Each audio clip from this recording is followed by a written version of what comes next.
It's the opening round of the NFL playoffs, and EA Sports continues its coverage of Super Wild Card Weekend. It's the Browns and the Jaguars on Sunday night.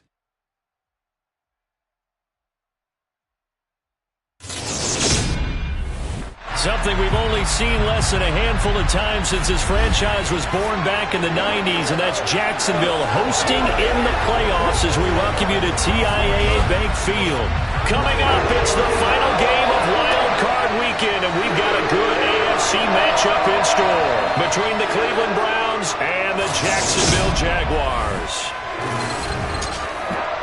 Hello, everyone. Welcome to the postseason on EA Sports alongside Charles Davis. I'm Brandon Gaudin, and Charles, that's really all I need to say to get you fired up. It's the postseason on EA Sports. And no one's more fired up than the guys who are going to be playing in this game. This is what they fought for all year long. Go back to the OTAs, the mini camps, training camp throughout the season to get to the playoffs. The intensity level will be off the charts.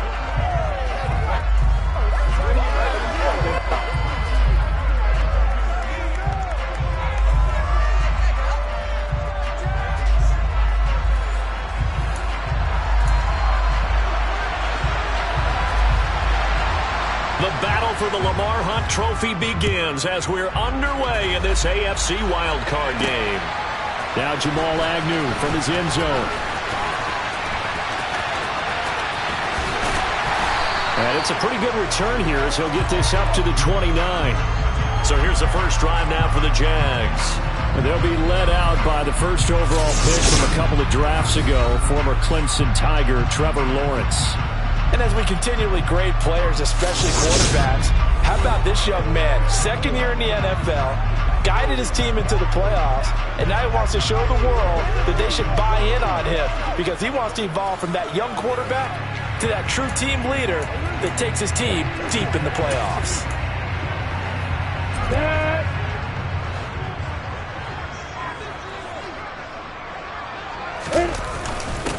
They'll start on the ground, ETN. Now the result here, a pickup of 8. Leaves them with 2 to go on second down. So a nice run there, and I have to think a strong running game in the playoffs, maybe even more critical than the regular season. And if you go by the numbers, the man they have running it here, he was the best in the NFL. And since he led the league in rushing yards, I think it means he's going to see the ball a lot in this game, too, because that's what they're built like. That's what they're built around. So I think the offensive line, the tight end, the wide receivers, everyone is coming together, wanting him to get the ball and get it off it, and they want to carve some holes out there for him. A quick burst there, and he nicely bit off a pretty decent gain.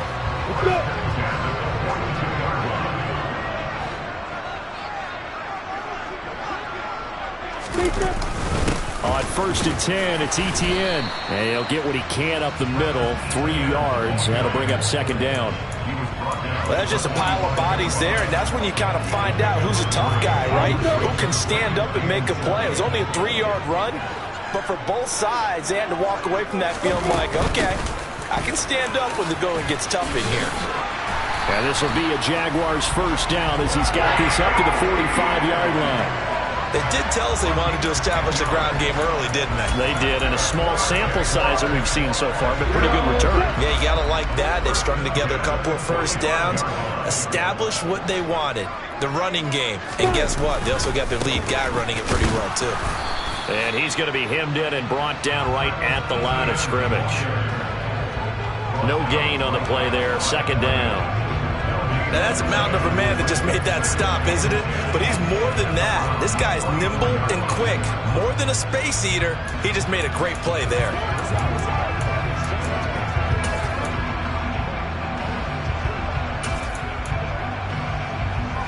Officially nothing on that last run. They'll try again, 2nd and 10.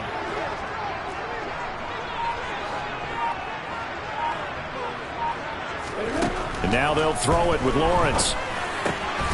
Completing it here to Marvin Jones. And they're going to have another first down as he's going to be tackled at the Browns' 32-yard line. Give him 12 yards on that one. It earns him a fresh set of downs.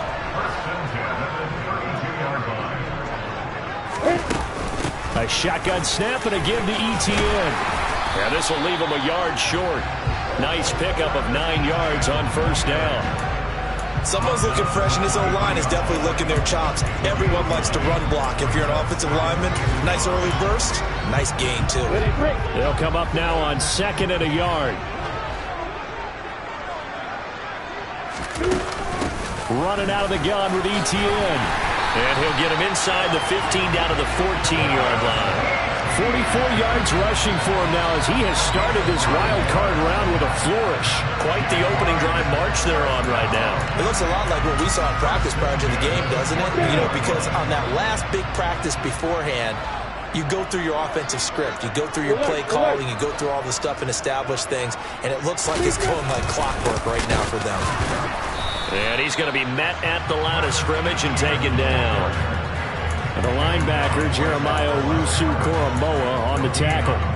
Well done to sniff that out defensively. He had it diagnosed pretty quickly. I love that description because diagnosed is perfect on that one. Read his keys, made the play, and he couldn't even get going moving the football. Now Lawrence to throw on 2nd down. Screen play. Here's Etienne. That helps the completion percentage, but not much else, and now it's 3rd and 10. And they're getting him involved early. You feel like they saw something on tape, or they just have a sense with him because he's had a good week of practice or something in that area that they want him involved. Just as you said, they want him to touch it either in the running game or the passing game, but they must like the matchups they're getting. On 3rd down, Lawrence. And it's caught. And he's brought down. His first catch of this wild card game, and it's good for a first down. That's a big conversion there on 3rd down, and this has been a great opening drive. You know, at this point, they'd hate to settle for 3, but they've created a fresh set of downs and a 1st and goal. Scoring first, so critical in the postseason. They've got it here, 1st and goal. Etienne. And he stopped immediately there. No gain on the play that time, and it sets up 2nd and goal.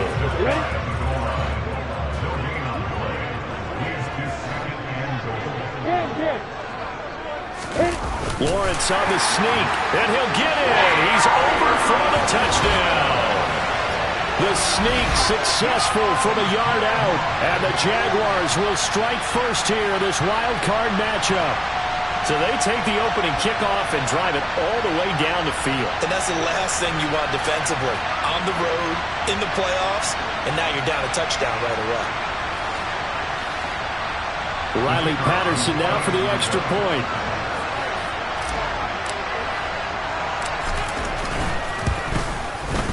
And this is up and good. The score now 7-0 Jaguars. So that was a 13-play drive in total. And it was capped off by Trevor Lawrence taking it in himself. After the touchdown, Cook now to kick this one away. Grant, he will not return it, and his guys will begin at the 25. So here are the Browns under head coach Kevin Stefanski.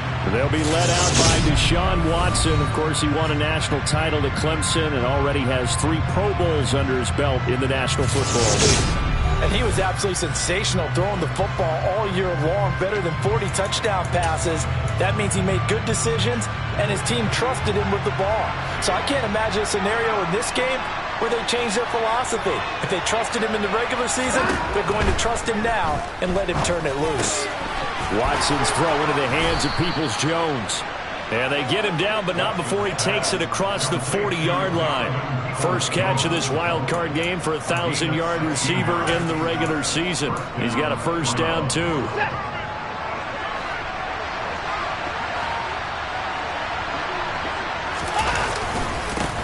A first carry now for Nick Chubb. And not much there at all. Maybe a yard up to the 43. 2nd and 9. But not much on that run, Charles.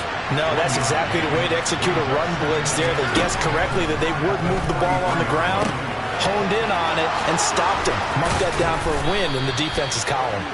And he's going to have another first down as the tackle's made at the Jaguars' 39. 19 yards there on the catch and run. Oh, that was a nice job there. Quarterback and receiver reading the pressure that was brought. They both knew it was going to open up the middle of the field. Nice little shake and bake at the line of scrimmage, got right into his route, and the quarterback hit him in stride, and he was able to run free after the catch. And he's got his receiver, Cooper. Touchdown! Amari Cooper, 39 yards. And the Browns are able to match the opening drive touchdown against them with one of their own. Extra point by York is up and good. And we are tied at 7. The drive summary, 4 plays, 75 yards. Each team's had it. Each team has scored. 7-7 here as the kick's away. From his end zone, here comes Agnew. And able to take it past the 25 and up to the 28-yard line. Now comes the Jacksonville offense as they get set to take over here. I guess you could say they're kind of fortunate to be in the position that they're in, able to host as a division champ, because it's really one of the weakest divisions in the NFL. And there's often the discussion every time, right, that 4th seed, should they actually be hosting? Because sometimes it turns out that division winner has a lesser record than wild card teams that get in, and some people think that'd be a more fair way of doing things. I gotta tell you, I personally like it. The winning a division title, I don't care what the division, how it's ranked, it still means something to me, and I like the fact that they get to host. I think that that's the reason you have the divisions. If you didn't just stack them all up and take the best 6 records, but there's a division for a reason, and the champion hosts the first round. And the first rule of thumb in building a team, build a team to win your division. Beat those teams first, then you go from there. Officially no gain on the play, and it's 2nd down.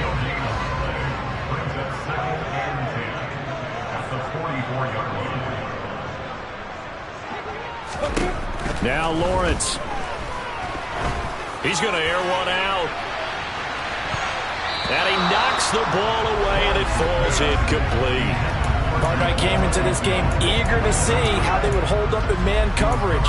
But on that play, they held up quite well.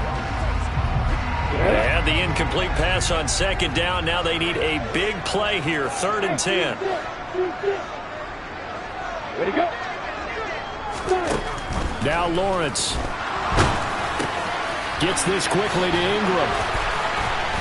And he's going to be taken down right at the 40-yard line. I know this may be jumping the gun a little bit, but 7-7, they're flinging it around like crazy. Look at the drive that's going on here. Partner, we may have to start thinking about one of these defenses just holding someone to a field goal and maybe trying to get an advantage that way.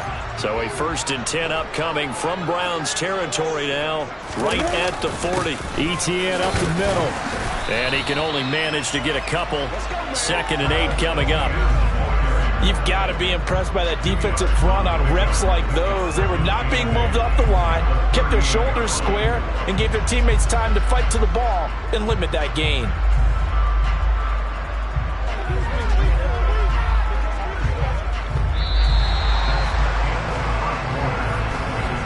These two teams all tied after 1. 2nd quarter now from Jacksonville, and it's the Jags with the football as they've got a 2nd and 8 forthcoming.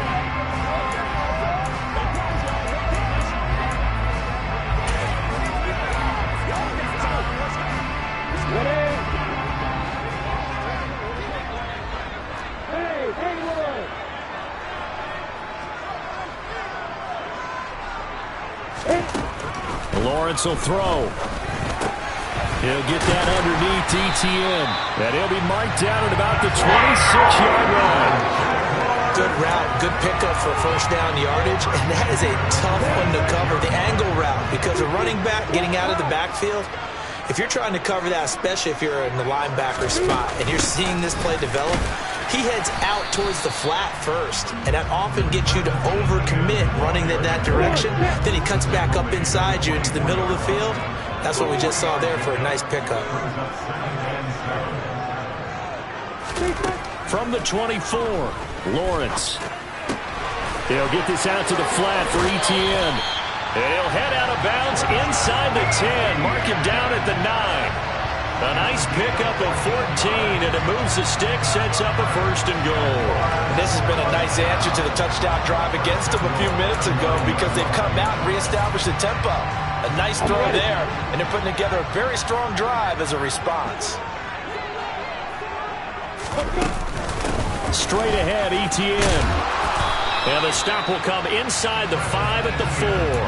The 71 yards rushing for him in his first half, as he has certainly carried over his regular season success into the playoffs. 2nd and goal from inside the 5.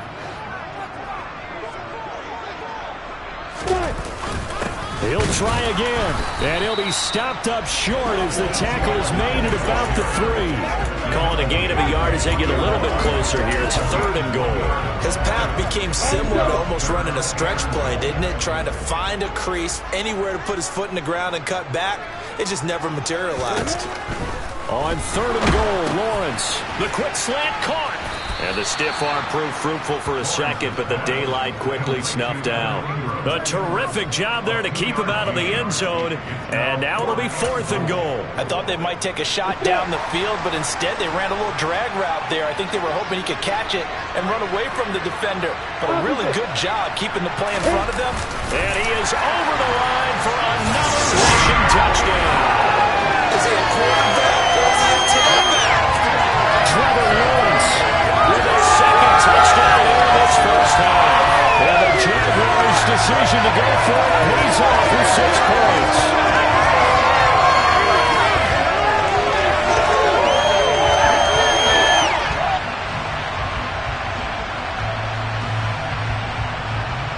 Patterson now for the extra point.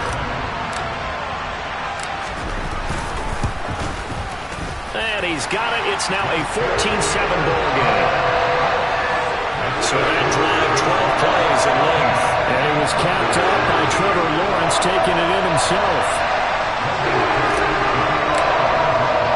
After the touchdown, Cook now to kick this one away. And this will be a touchback as Grant opts not to return it. 2nd drive coming up here for Cleveland as they return to the field on offense. As this offense comes back out here, Charles, they're trailing in this ball game. And they've been on the sideline for a while. They did score their last time out, but they just had to watch that long, sustained drive, so we'll see if they can shake the rust off. Yeah, and that's always a question that you have when you have to come off the bench after having sat there for a long time. Are you ready to go? Are you loosened up? But even more so, are you mentally alert and ready to put your best product out there?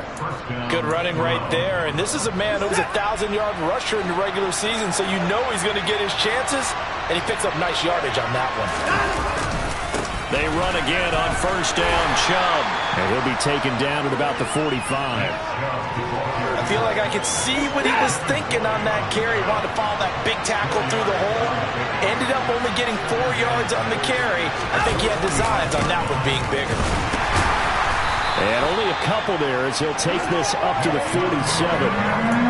Whenever we talk about the best strong safeties, one word constantly comes up, and that's instincts. Being able to diagnose run or pass and make the appropriate moves. He crashed down hard there. He was ready for that running play. And the throw there going to be incomplete. Now that's a good bounce back after giving up a touchdown on the opening drive. Just 1 first down permitted and then out. Obviously no loss of confidence with that defense, and now they get to turn it back to their offense. And this will be out of bounds at the what here? The 12-yard line. As the offense returns, let's take a look at running back Travis Etienne. And it may just be the 2nd quarter, but he's in a zone well on his way to eclipsing that 100-yard mark. And when a back has a game, as we're witnessing right now, his name's going to be in the books, but it's really a collective deal, isn't it? Because that means he's getting plenty of blocking, a lot of help from his teammates, but he's making the most of it. Yeah, he's made the most of it to this point. And not much here as he'll get it to the 11, maybe the 12-yard line. Just a yard on the 1st down carry, so it's 2nd and 9. That felt like a trap because it looked to me like the opposing front was on that play from the get-go. They had everyone crashing the ball carrier before he even made the line, and they hold him to just a yard. On 2nd and 9, Lawrence. This one complete to Christian Kirk. And he'll be taken down, but they've got this one up to the 35-yard line. 23 yards to pick up there. And that's a more than acceptable read right there because it's zone coverage, so timing is everything. This time he waits for his man to come open, puts it right on him, and they pick up a 1st down.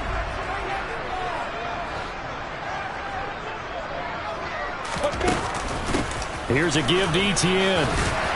This will be stopped about 2 yards shy of the marker. 8-yard gain, 2nd and 2. That play wasn't quite as big as the play that preceded it, but still, got to like the way they're moving the football, partner. Absolutely. Pretty good room to run on that last play. Yeah, they didn't get a first down, but still, you'll take runs like that each and every time, won't you? 8 yards the tally on that first down run. Here's 2nd and 2. Etienne once more. And he'll get it out a couple yards shy of midfield at the 48. 4 yards the pickup, first down. Not too many more ideal situations at 2nd and 2 in order to try and pick up a first down. They ran it and picked it up. 2 first downs have them up near midfield now on 1st and 10. A handoff for Etienne. And he'll lose yardage here. Back at the 47. He'll lose a yard there, and it's 2nd and 11. Sometimes you just sit back and marvel at what he can do defensively. Speed, strength, quickness. He's the whole package. And that package just wrapped up the runner for a loss.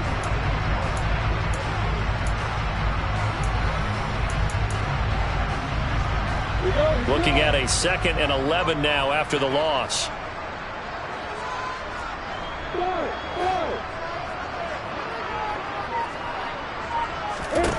Now Lawrence to throw. He'll get this off to Etienne. And he'll be brought down right on the 50. A gain of 3. That might feel like a little bit of a lost opportunity there for the offense because the defense brought pressure that time. And sometimes against that, you can get out to your running back, and it can turn into a big gain downfield. But what a nice job they did getting to him quickly and holding him to a short gain.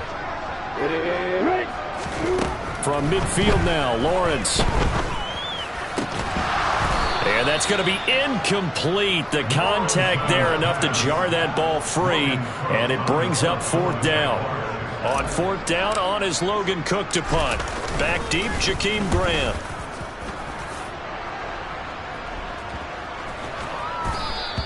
And he didn't quite have the backspin on that one. It hits at the 4 and continues into the end zone. It's a touchback. And now Cleveland geared up to take the field. The crowd may be losing just a little bit of the edge after back-to-back punts. They want some big plays. They want to see some offense. They want to see somebody break away, whether it's through the air or on the ground. Now it'll be interesting to see where the patience is on both sides. Each head coach, can you hang in there and not try and force something that could put your team in some jeopardy? They certainly thought he had an open look beyond the first down marker to his receiver, but they just couldn't connect, and that will send them back to the drawing board.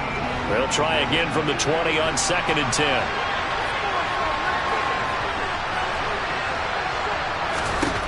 Throwing again is Watson. And the reception. Now a loose football. The ball comes out. Oh, he's got a little daylight. And he will return this one to the 30-yard line. Personal foul. Roughing the passer. Defense. So now our referee looking at the sideline saying, are you sure? But yes, this defense has accepted the penalty. So that means they will not take possession on the fumble recovery. Well, not sure why in the world you do that, but that is apparently the decision. Now he's going to swing this one out to his running back. A good convergence there defensively, only a yard, and it's 2nd down.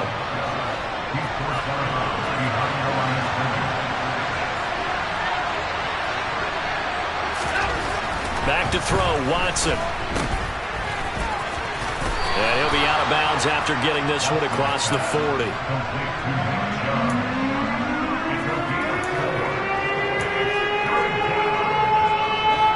And it looks like we've got a dime set here defensively. 6 DBs in the game. From the gun, here's Watson. Jaguar pressure and a Jaguar sack. The Jaguars going to go ahead and use their first timeout as they'll head to the sideline and talk over what to do next. On 4th down, on is Corey Bojorquez to punt.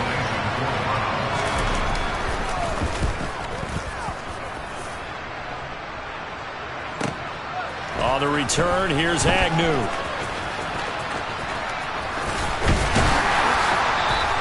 It's a nifty return of 29 yards. And the Jaguars go on offense, first down and 10.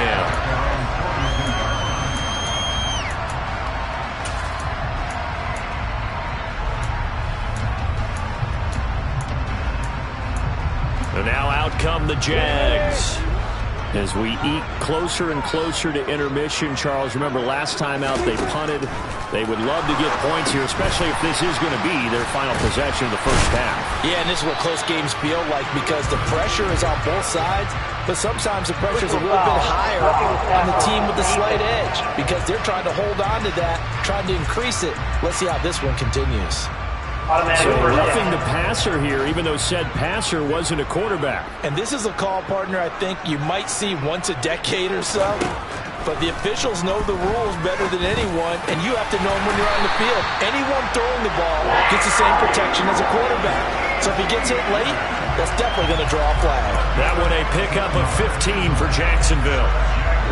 But they certainly made a point of getting him involved in the passing game here in the first half. They must have seen something in the scouting that said, hey, we can capitalize on him getting the ball possibly in the open field. And I think in the second half, that may loosen up the defense a little bit to get the running game going back inside. 93 yards for him on the ground so far tonight as he has been terrific in this first half. The last run got 9. That leaves him with second and a yard.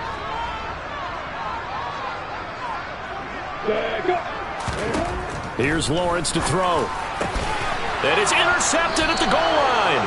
Picked by Ronnie Harrison. And the Browns are going to get the football here as the ball will come out to the 20. Charles, one thing that he referenced to us yesterday was his confidence fitting the ball into any window, but obviously that window was a little too tight and it was closing in a hurry. And he was talking to us about having anticipation in making those types of throws. Down near the goal line, I don't think you can anticipate it as much as you need to see it open.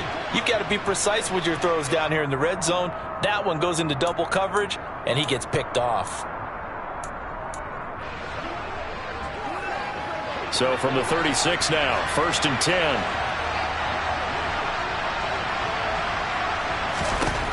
Here's Watson. And that's going to be caught by Peoples-Jones. Now a timeout taken. Perhaps a chance for one more quick play and then another timeout if they hurry. We'll see.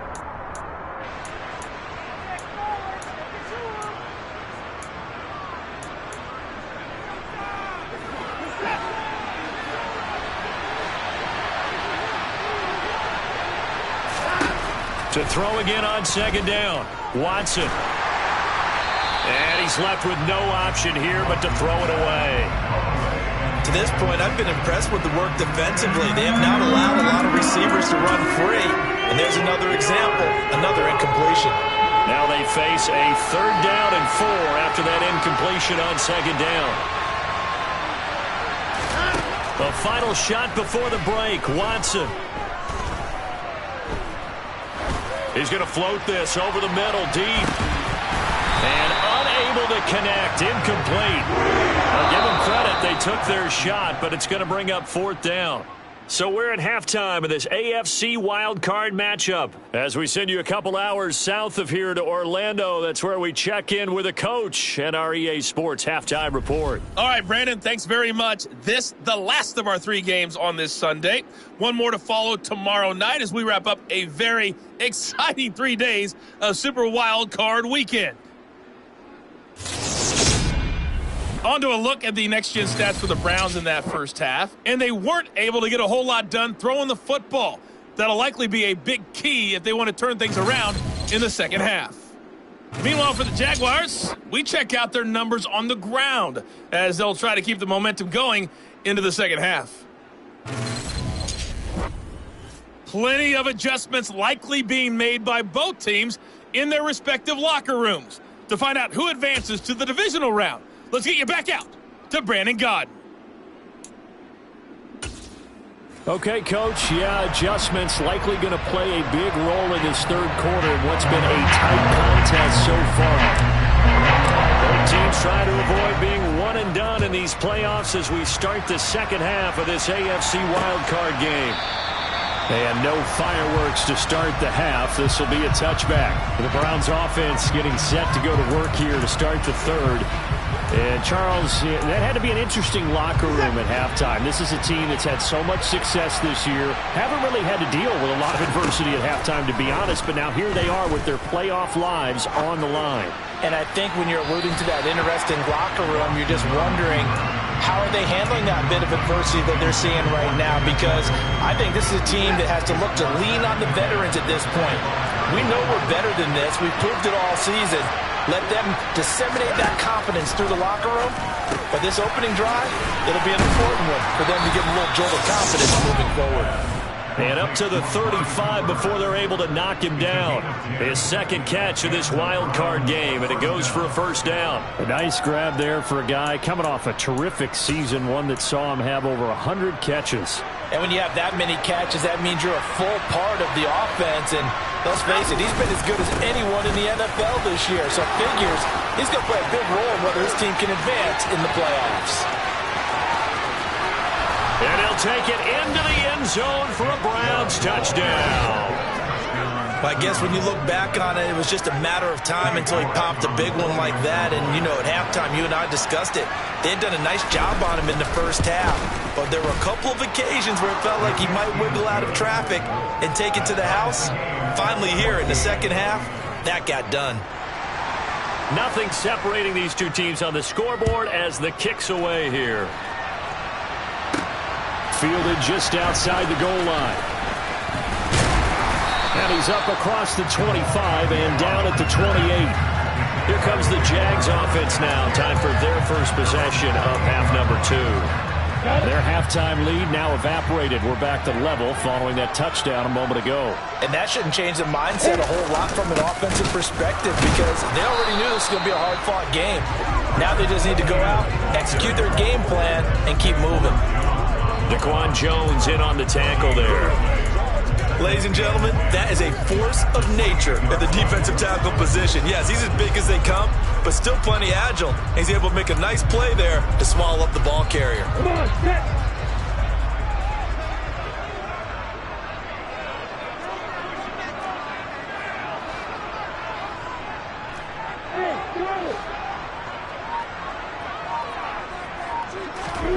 Looking to throw on second down. Lawrence. He'll find Etienne out of the backfield. He'll be stopped at the 35, but not before he picks up 7 yards.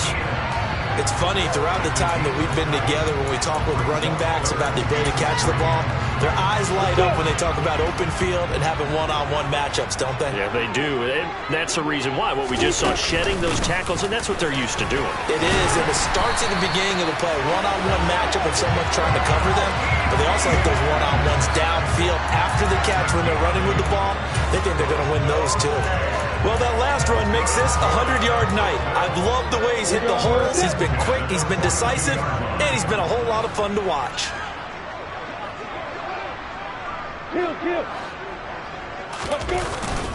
On first down, right back to Etienne. 107 yards for him on the ground now. He has been a tough man to bring down all night. Consecutive positive runs for him on the last 2 snaps. He certainly appears to be trying to put the offense on his back and just move them down the field when his number is called.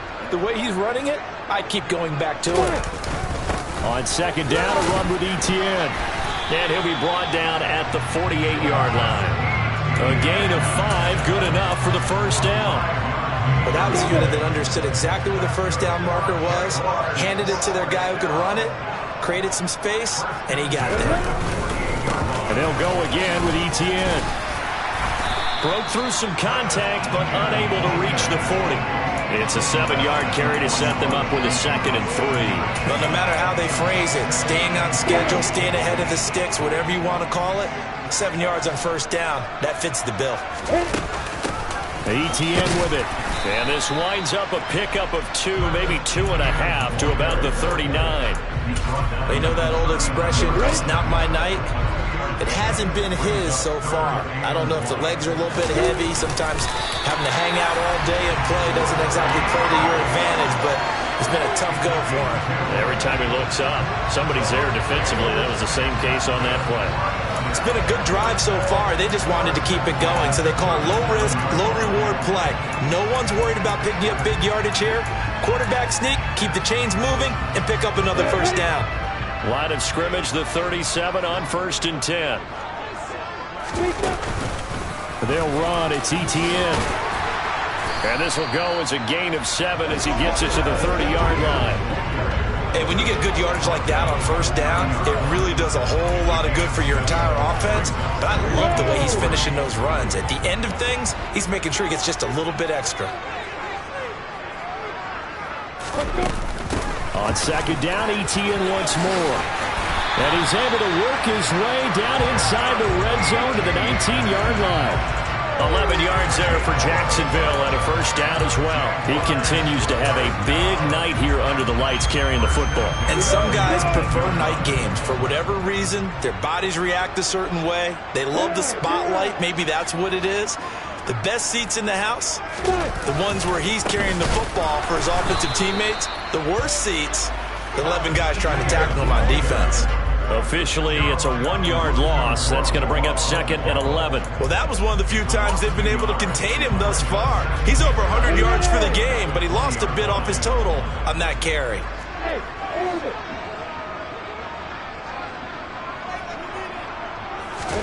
On 2nd and 11 now. Lawrence. This is caught. Touchdown, Jaguars. Christian Kirk. A 20-yard touchdown as they have taken the lead. So this game tied at the half, and we are tied no more. A touchdown there on the opening sequence of this 3rd quarter. What a great drive put together by their offensive coordinator. He had a plan, and they executed it almost to perfection, coming right out of the locker room. Now they're feeling good about their chances here in the second half. Extra point by Patterson, up and good. And the lead is now 21-14. That one in the books as a 12-play drive. And it culminates in a Jags touchdown. After the touchdown, Cook now to kick this one away. Graham, he will not return it, and his guys will begin at the 25. And the football going back over now to the Cleveland Browns. They did what they had to do to start this 3rd quarter, went down, got the touchdown to cut the lead, but the matching touchdown a moment ago, and we're right back where we started at halftime. Yeah, you're exactly right, partner. They had a little bounce in their step after scoring that first touchdown, but the defense gave one up, and that's the problem right now. Can they get better play from their defense while they continue to score on offense? Andre Cisco there on the stop.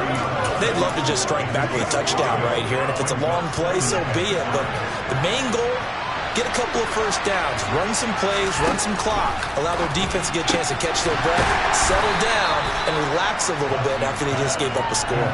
Short completion, just 4 yards, and now that sets up 3rd and 2.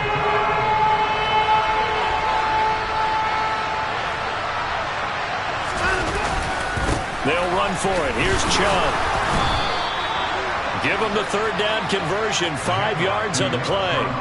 Well, someone's been having a good game so far, and you know something? A lot has been power running. They decided to turn him loose again on 3rd down, didn't they? They did indeed. He delivered the tough yards. On 1st down, Watson. To the sideline, and wow, what a catch there. He doesn't get a lot, but he was able to get the feet down complete. Just a gain of a couple there, and that'll make it 2nd down.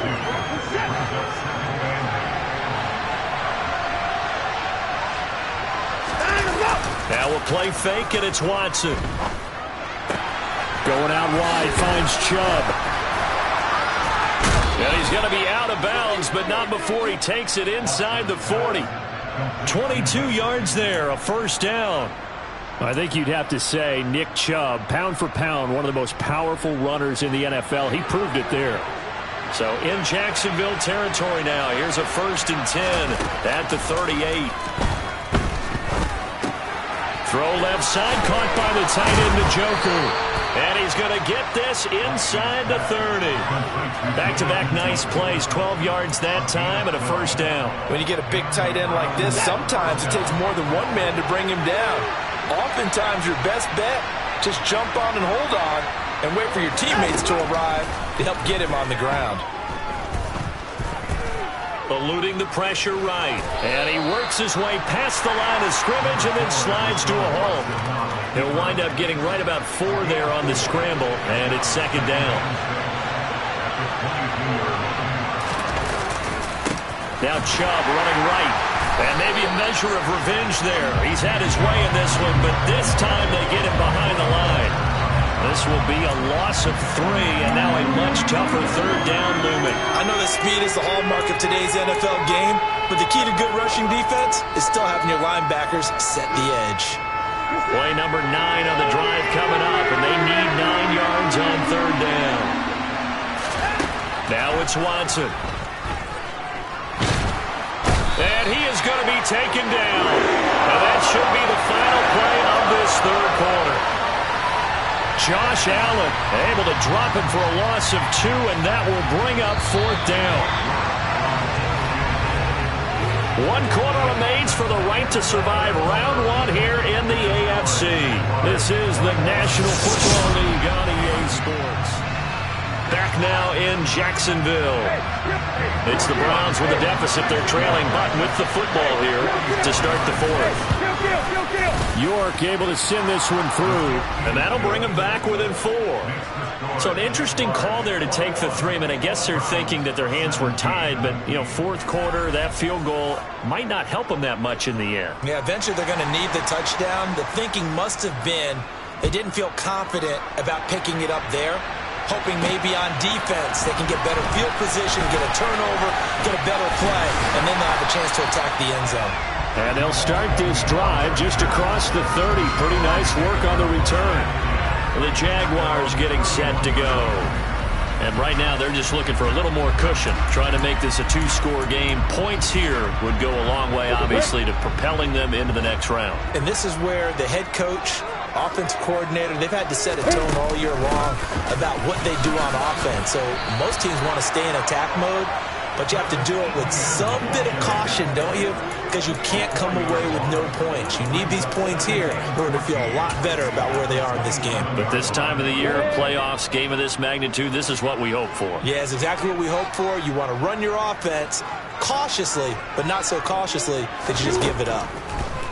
Throwing on 2nd and 14. Lawrence throwing middle, but it's incomplete. His back has been a dependable safety valve all game, so he went back to him when his first read was covered. Just a new...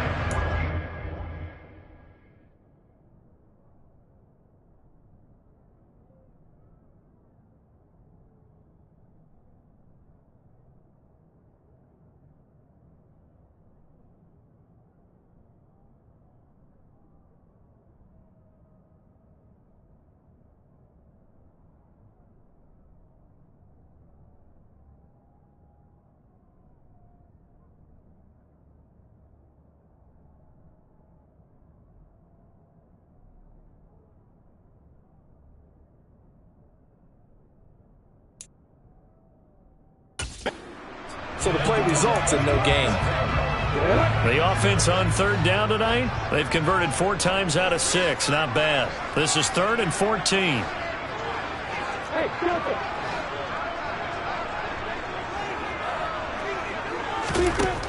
Lawrence. Yeah, this pass broken up. Excellent coverage there on third down, as that was not an easy one to hold on to. Here's Logan Cook now, as he'll punt it away for the second time.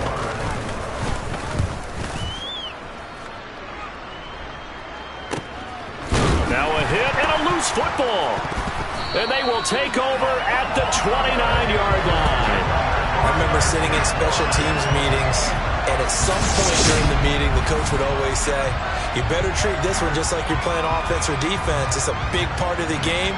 And we just saw evidence of why right there with that fumble. Yeah, fumble on the punt, and after it was turning up to be a pretty decent return. Yeah, a really nice return. They were going to be set up okay, and the offense would feel good running onto the field.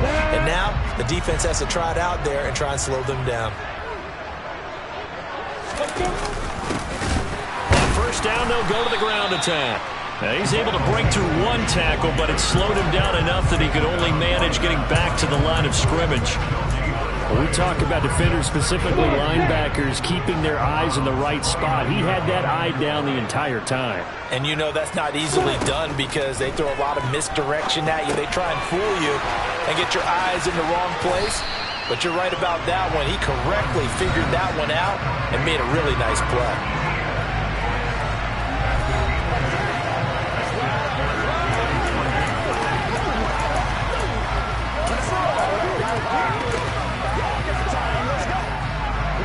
It looks like a nickel set now for the Browns on third down.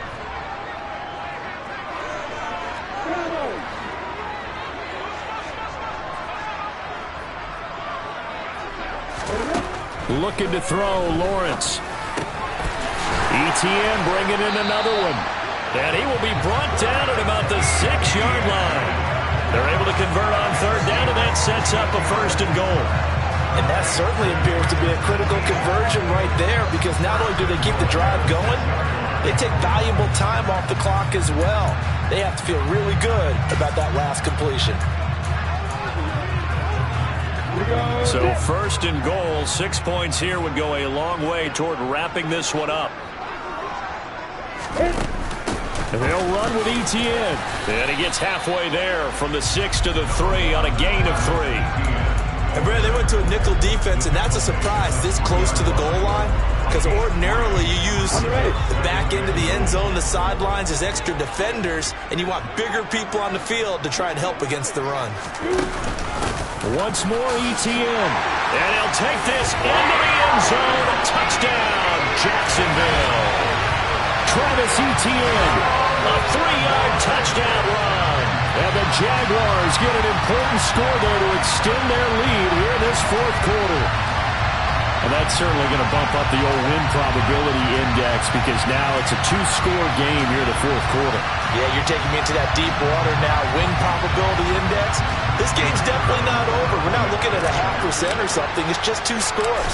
But the way that this team has played, to me, what I've seen, they absolutely deserve to win this game. They've been the better team by far throughout. Extra point by Patterson, up and good.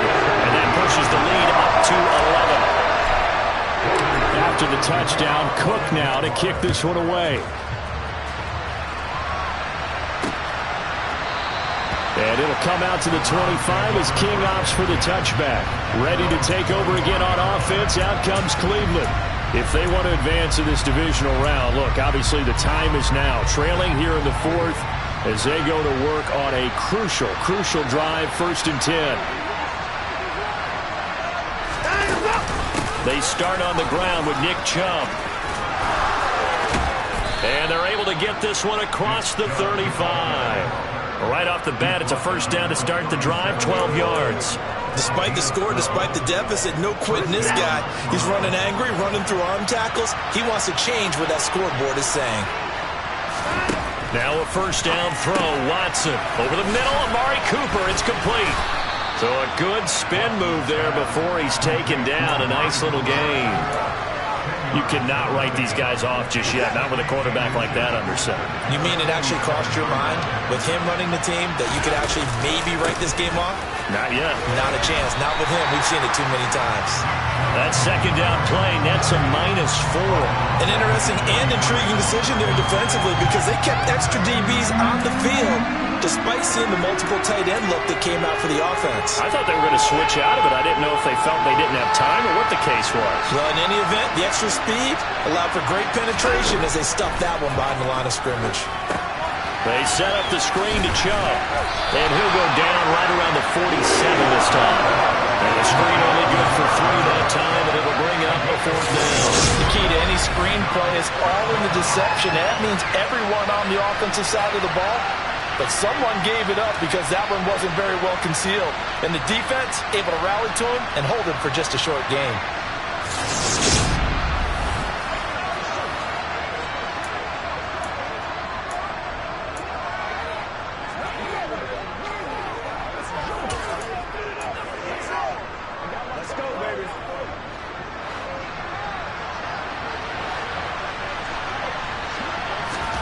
Desperation time. Watson on 4th down. And it's going to be batted down. It will go the other way with the football. The Browns unable to move the chains on 4th down. And the Jags take over in terrific field position. So they really needed points here in a 2-score game. Could not come away with anything there on 4th. And while we know they're a little bit discouraged here, they can't check out of this game. You and I have called a good number of games over the course of our career where we've seen these types of situations. Teams get the ball back, and that miracle does occur. So they can't let that dream go just yet. They have to get stout on defense here. Yeah, right now really hoping for a turnover.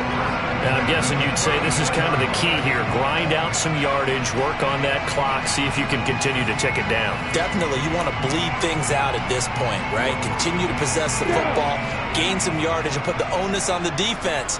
Do they have to use timeouts? What are they going to do to stop you? You're taking charge.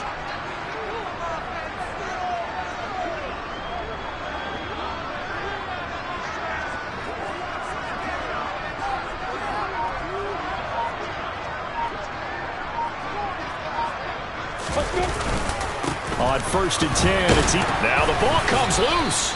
Wow, that ball gets knocked free, but a teammate comes along and scoops it up. It's almost like baseball. Guys at bat, people are on base in scoring position. One guy doesn't get him home, the next guy comes through and picks him up. And avoids the turnover.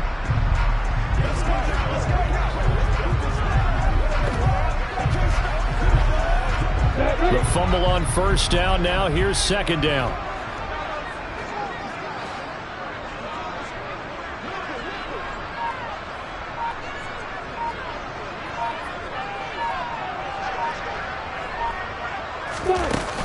A shotgun snap and again to Etienne. Down to the 30 after a gain of 3. Brandon, I've got to think this offensive line has got some smiles on its faces. And I know it sounds crazy, but they practiced for this back in training camp. They knew they'd be in situations where it'd be extra defenders in the box coming after them, trying to keep them from locking down a game. Right now, they want to show the world they're up to the challenge.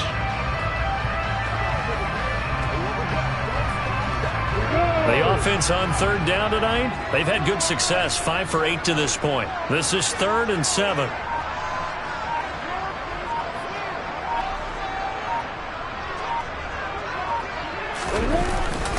Another tote for Etienne.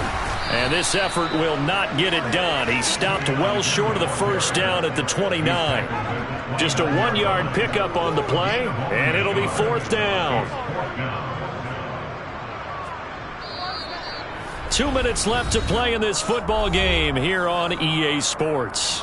So it's Jaguar football here as we welcome you back. They've got a 4th down here in a game that looks to have been decided already.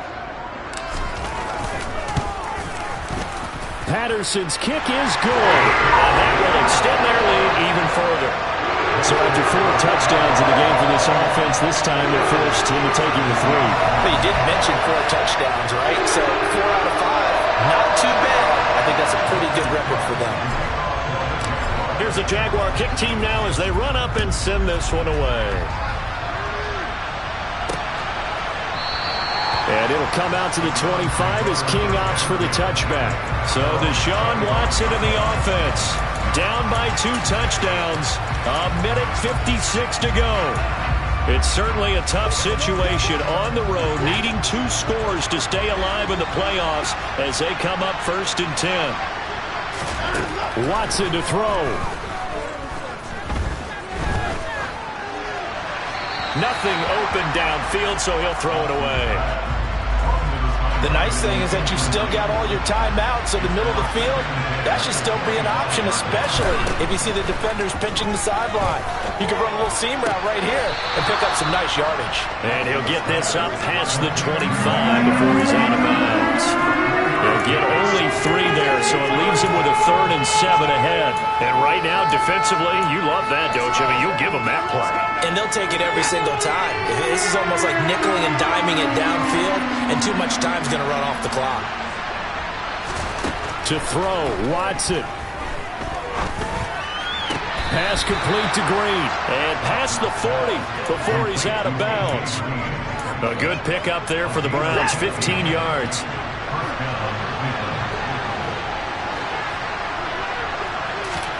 Watson. pressure now. Watson, and down he goes. Watson trying to get his guys moving. Now Watson. Pass complete to Chubb. Now the Browns will use the first of their 3 timeouts as they'll talk it over here before what will be an important 3rd down.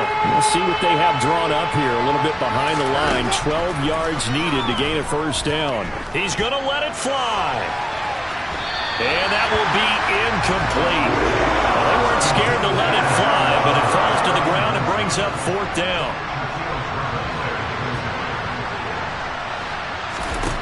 They will indeed snap it to Watson. Now a desperation throw deep downfield. And this is intercepted, and that should do it. And a big turnover there as his guys will get the football back. Well, there's a time and a place for everything. Down 2 scores late in the 4th. I get it. Now is the time to throw it downfield, but that one might just write an end to this ball game. Yeah, I hear all the time how critical I am of play calls. Not in this situation. No other choice, really. Look at the clock. Look at the scoreboard. Had to press it and take a chance. And out now comes Jacksonville as they get ready to go. And checking the timeouts, they do have 2 defensively, but no real need to use them as they're not going to be able to stop the clock after that. They'll start on the ground. Etienne knifes his way forward here, but just 3 yards on the play. 2nd down. Now the Browns signal for the 2nd of their timeouts as they get it with under a minute to go now in the football game. Have to imagine this will be on the ground as well as they come up 2nd and 7. They'll try the left side with Etienne. And he'll find a little space. He gets this up near the 10. Now the defense will burn their 3rd and final timeout as they get the stoppage with a little over 50 seconds left to go in the game. Heavy set out there on 3rd and 1. And they'll try and burn some clock with a sneak. And he is going to have a chance 1st down. At least it appears that way. And he got it by maybe the length of a football. And when all you want to do is keep your drive going, quarterback sneak's a great call, isn't it? Pick it up, get a new set of downs. And on 3rd down, usually you'd think 4th down quarterback sneak. There, though, it worked on 3rd. And that knee will do it. Can't stop the clock defensively, so they protected their home field, got the victory in the wild card round. And rewarded their home crowd. They came out in force for this one. Really support them throughout the year. And, boy, they were something special in this one. And maybe it's their last home game, and if so, they sent them out with a great visual, didn't they?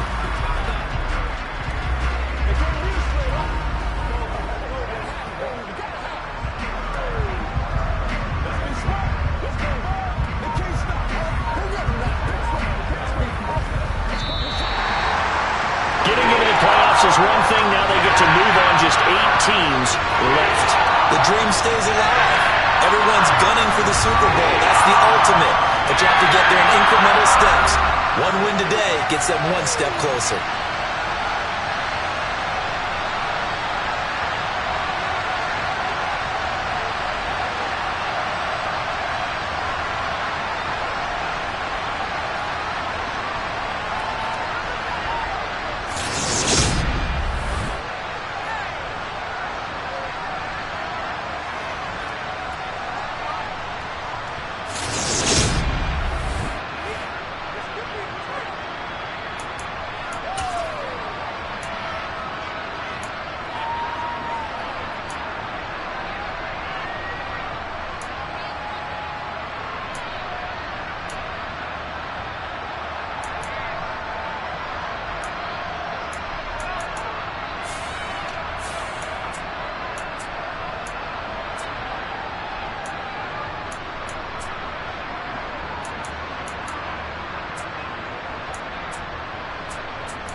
Back in November, the Jaguars lost a shootout in their first matchup against the Chiefs. Can Kansas City do it again? Find out next.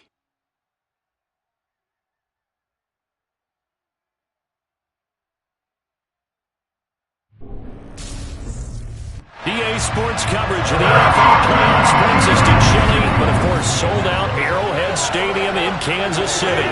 Straight ahead, we punch the second of 2 tickets to the AFC title game, and we've got a great one in store between the Jacksonville Jaguars and the Kansas City Chiefs. Hello, everyone. As the postseason continues here on EA Sports, we're pleased to bring it to you. Alongside Charles Davis, I'm Brandon Gaudin. And who has the edge here?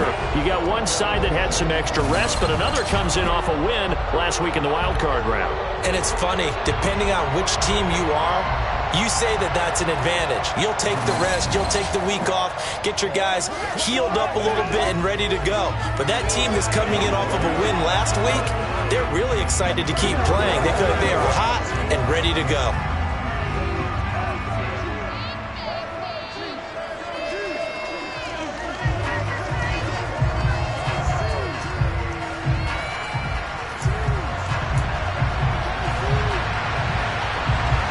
For a berth in the AFC Championship game, off we go in the divisional round of the NFL playoffs. Fielded just outside the goal line. And a nice return sets him up pretty good here right at the 30-yard line. So here's the first drive now for the Jags. They'll be led out by the first overall pick from a couple of drafts ago, former Clemson Tiger Trevor Lawrence. For a guy still in his second year in the NFL, this is obviously a big spot for him to try and fill. Able to engineer the victory in the wild card round last weekend. That's got to give him confidence, and it's got to elevate the confidence of his teammates as well. But as he said after the win, things are only going to get tougher from there. He understands the situation he's in. He understands what's ahead of him in this one. So 1st and 10 now from the 30. Now Etienne to start the drive. He'll work his way up the middle for a gain of about 4. Second down. Nice chunky yards on first down. It really opens up your options for what you want to do on second. You go right back to him and hope he explodes, or sucker the defense in before throwing over the top. And he'll push ahead for about 3 to the 36. Just not a whole lot of room to operate there on that carry. No, not at all. They did a really nice job staying in their proper places and not allowing any lanes to open up. Here's Lawrence. And he fires one that's intercepted. Picked up by Nick Bolton. And the Chiefs are going to take possession of the football. And certainly, look, you're on the road in the playoffs. That is a suboptimal start, opening drive INT. And, partner, sometimes I wonder, do these teams talk about it to such an extent that maybe you almost talk yourself into the turnover when you're trying to avoid it? Yeah, maybe they get a little too worried about keeping the football, and then you give it to the other team right off the bat. And, look, we said it, on the road, this is just a terrible, terrible start for them. It is, and now they've got to rely on their defense.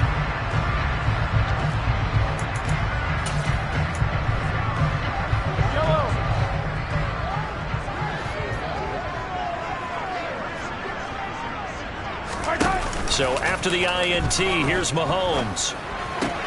Oh, this is going to be caught along the sidelines. Probably shouldn't have been caught. He's going to lose yardage there. The completion, but they go in the wrong direction. A loss of yards, and now they're dealing with a 2nd and long. I think it's safe to say that that was not his primary target when the ball was snapped, and then he led him too close to the sideline, and he ended up with a loss on the play. Yeah, great toe tap, but you lose yardage, so you wish he didn't even have the toe tap. Wish he would have been out of bounds. Yeah, catch it. Just make sure you're out of bounds, right? Just don't get it all down as he did there. His first reception of the divisional round matchup, but it's good for a first down as well.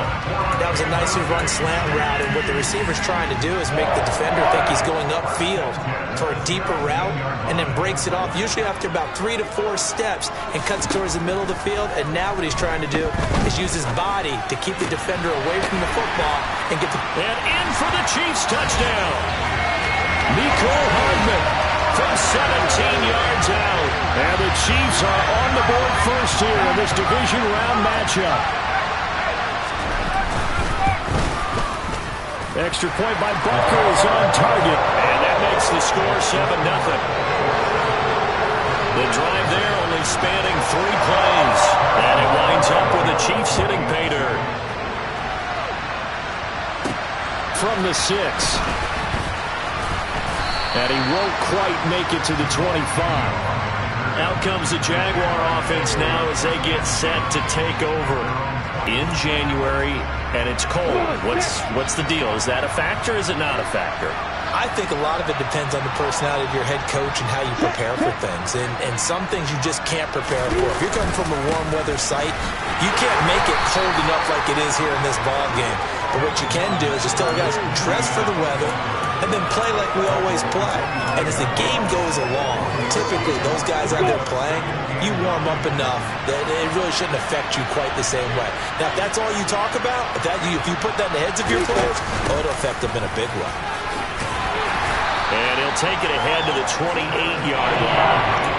It's a 4-yard pickup there, and it leaves him with 3rd and 5. Some of the most unselfish players on any football team, defensive tackles, because we ask them to just eat up blocks and allow other people to make tackles. But when he can make a play himself, as we just saw there, that's a big day. Throw left side complete to Ingram. And he will have a Jaguars first down as they're able to get the 3rd down conversion. Well, a lot of times when you get a manageable 3rd down situation like this, you have to think about your tight end, and he comes through for him, picking up the first down. Running out of the gun with ETN. And he swallowed up right near the line of scrimmage. Chris Jones on the stop.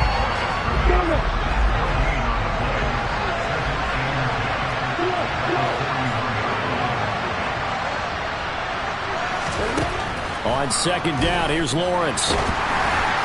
Oh, that'll be incomplete. Well, he took a shot as he let that go. And it's going to bring up a 3rd down. Nothing open downfield, and he had to get that one out in a hurry because he just knew he was about to take a big shot. Probably couldn't get his legs into the throw. Became an all-arm throw, trying to check it down to his running back. Incomplete. Into a double team, and it's intercepted. Picked up by Juan Thornhill. And the Chiefs are going to take possession of the football. Well, they're certainly not giving much up to their defense, are they? Because for the 2nd time now, that Diaz had to run back out on the field early after an interception. And remember, on the last drive, the opposing side took it in for 6 after that interception. Mahomes' throw here complete to Kelsey. And he's going to be taken down right at the 40-yard line. Here's 2nd and a yard.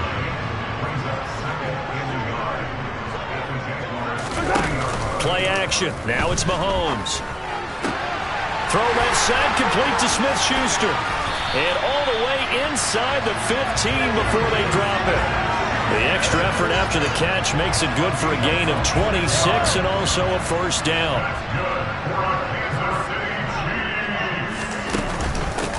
Mahomes on the give to Edwards-Helaire. And really a nice job there to make something out of that run. Sidestepping defenders for a pickup of 4. Following the pickup of 4, here's 2nd and 6. Working from the gun, Mahomes. Touchdown! Kadarius Toney from 10 yards out. And the Chiefs have taken a 13-0 first quarter lead. Butker now to add the extra point. And it's good, and they have jumped out here to a quick 14-0 first quarter lead. A drive there of just 4 plays. And it's Kadarius Toney who catches things with a touchdown reception.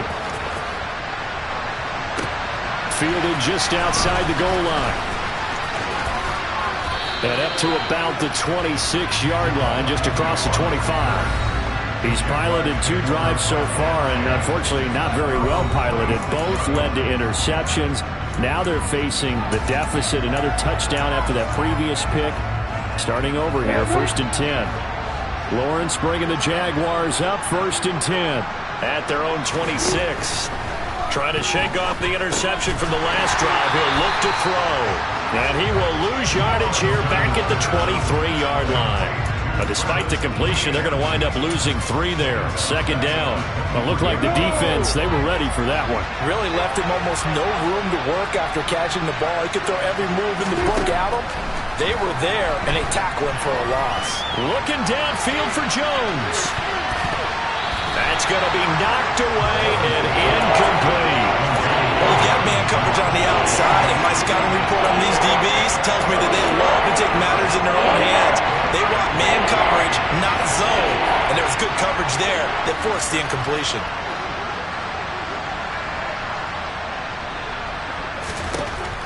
Now on 3rd and long, they'll look to throw. Looking downfield for Jones. And it's knocked away and incomplete. Here's Logan Cook now to punt this one away. He'll send this one into the Midwestern air, and it's a good one. A 48-yard punt, 7 on the return. And it's Chiefs football, 1st and 10. Now this offense back out and set to go for their next drive. It has been about as perfect of a start to this game as these guys could have asked for, Charles. They've scored on their first 2 drives. They still haven't given anything up on the other side of the ball, so they can already make this a 3-score game here if they can come away with points on this drive. Yeah, they're almost pushing them to the brink, aren't they, partner? Almost to the point now where it's a loss of words for me, which I know would excite all of our viewers, but you're just not supposed to see that type of dominance so quickly in a game like this. Everything they've done has been working so far. Offense, defense, you name it, it's going well for them. 22 yards there, a 1st down. So many times in my career I've heard coaches talk about completions are one thing. As long as we're there at the catch and we get guys on the ground, we can live with that. But if you're going to give up 10, 12, 15 yards after the catch, then your defense is going to be in a lot of trouble. And even when you add a second defender, but the big man shrugged off the extra body and made the play call a success. Out to his left. And he's going to be marked down just inside the 35. Looked like a pretty smart decision that time to keep the football by the quarterback. It was, because you saw how the runner got swarmed. So you got to pull the ball from his arms, keep it yourself, and get what you can. Oh, the ball is out. Edwards-Helaire lost it. And the Jags grab it. And the return stops just a few yards shy of midfield. They'll spot the ball at the 47-yard line. Thank goodness for heaters up here. And thank goodness I don't have to carry the football in this game. It's January. It's cold out there. Trying to clutch the football and absorb the hits, not easily done. Yeah, we saw a product of the elements right there. Lawrence bringing the Jaguars up, 1st and 10. On their side of midfield at the 47. They'll look to Etienne to start things out. And a solid run here as he'll pick his way down to the 42-yard line. 11 yards there for Jacksonville and a 1st down as well. I have to admit, I'm excited by that play call and the end result, because this is a team that's down big early in the 1st quarter, and a lot of teams will just panic, abandon the playbook, and just start firing the ball all over the place. It's way too early for that. Stick to what works for you. Down double digits, and we talked about their game plan being both running and passing there. You're right. They're sticking to the game plan, getting the ground game going. The Jags with the football to begin the 2nd quarter, as they've got it with a 2nd and 3 forthcoming. Etienne once more. Even with him busting through the contact, he'll still be stopped just inside the 35. Just a gain of a yard there, and now it'll be 3rd down. I do know from this, now you're getting ready to tee off on their quarterback because they have to throw it all the time. But you still have to be alert for the draws and other plays of that nature to make sure you don't get hurt. And he is going to have a Jags 1st down as they get 5 there on 32. I think they like this drive a little bit better there, partner. Running game helping out, picking up some of the slack. Because remember the last drive, they went 3 and out.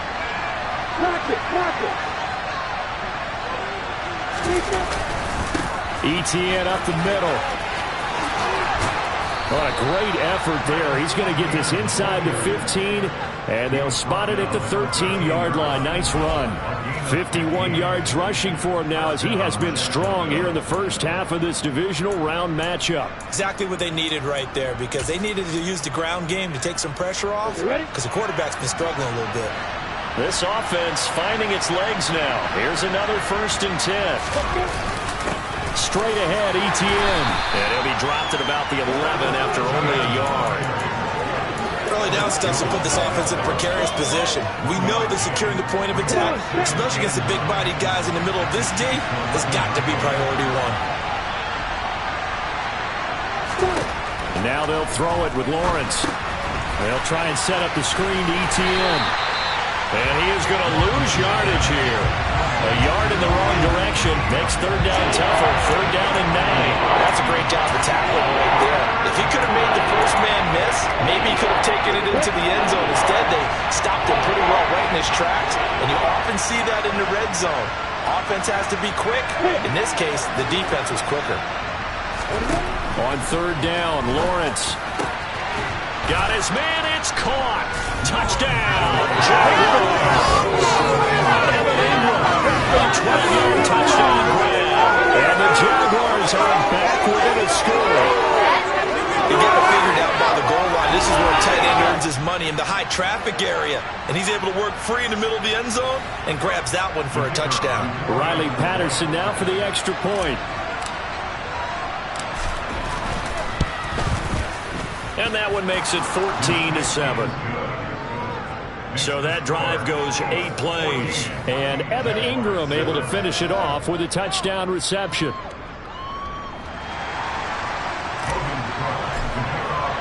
After the touchdown, Cook now to kick this one away. McCole Hardman to return it from his end zone. And he's up past the 20 to the 22-yard line. Former first-rounder Clyde Edwards-Helaire ready to go here. And he's had his chances in this game. He just hasn't been able to find any daylight so far. Patience, patience, patience. And that's the hard part for a runner, because they expect every run to be a big one for something to pop. So they have to sometimes go through the struggles before it happens for them later in the game. But you got to give credit to the rest of the team. They've worked around the fact that he hasn't had his normal big game. Yeah, despite his struggle, still winning here in the 2nd quarter. 17 yards is the pickup there for number 17. From all the way up at the 38 now after a good start to the drive. Shotgun snap to Mahomes. Complete, the tight end Kelsey. And he's going to get this down to the 35-yard line. 26 big yards on that one. It's another 1st down. Not only have they completed a couple on this drive, but they peeled off some pretty good chunks of yardage, too. Absolutely. Great start. 2 nice plays in the pass game. Now can they continue to feed off that? 1st and 10. It's Edwards-Helaire with it. And this time not quite to the 30. It'll be down at the 31-yard line.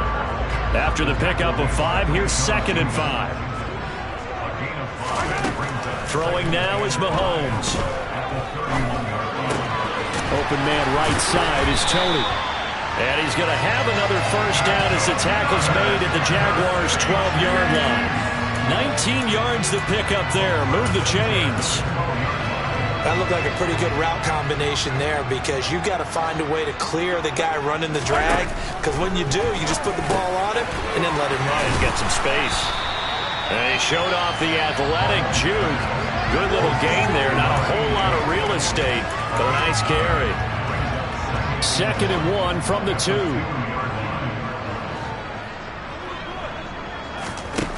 Mahomes going to throw. And he's got Hardman in the end zone. Touchdown, Kansas City. A great effort there with his 2nd touchdown here in this 1st half. And the Chiefs have taken a 2-touchdown lead now. Extra point by Butker is on target, and it's now 21-7. Now after the touchdown, here's Butker on to kick it away. From his end zone, here comes Agnew. Well, a dangerous return man showing it here. And he's able to get this all the way to the 40 before going out of bounds. A little too much extracurricular there. When you have a game with a lot of contact, tensions are going to run pretty high. You're going to be emotional, but you have to harness it somehow. And he didn't on that play. So the yellow flag came out, and that leads to a new set of downs for this offense. 1st and 10. A handoff for Etienne. And here he'll be brought down a little shy of the 35 at the 36. 62 yards rushing for him as he has been tough to stop here this first half. Still a few inches short of a first down as they come up now on 2nd down.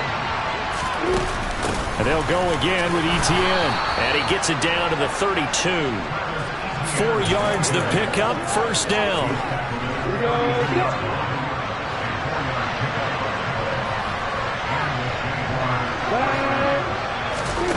Now Lawrence to throw. Now he'll dump it underneath to his running back, complete.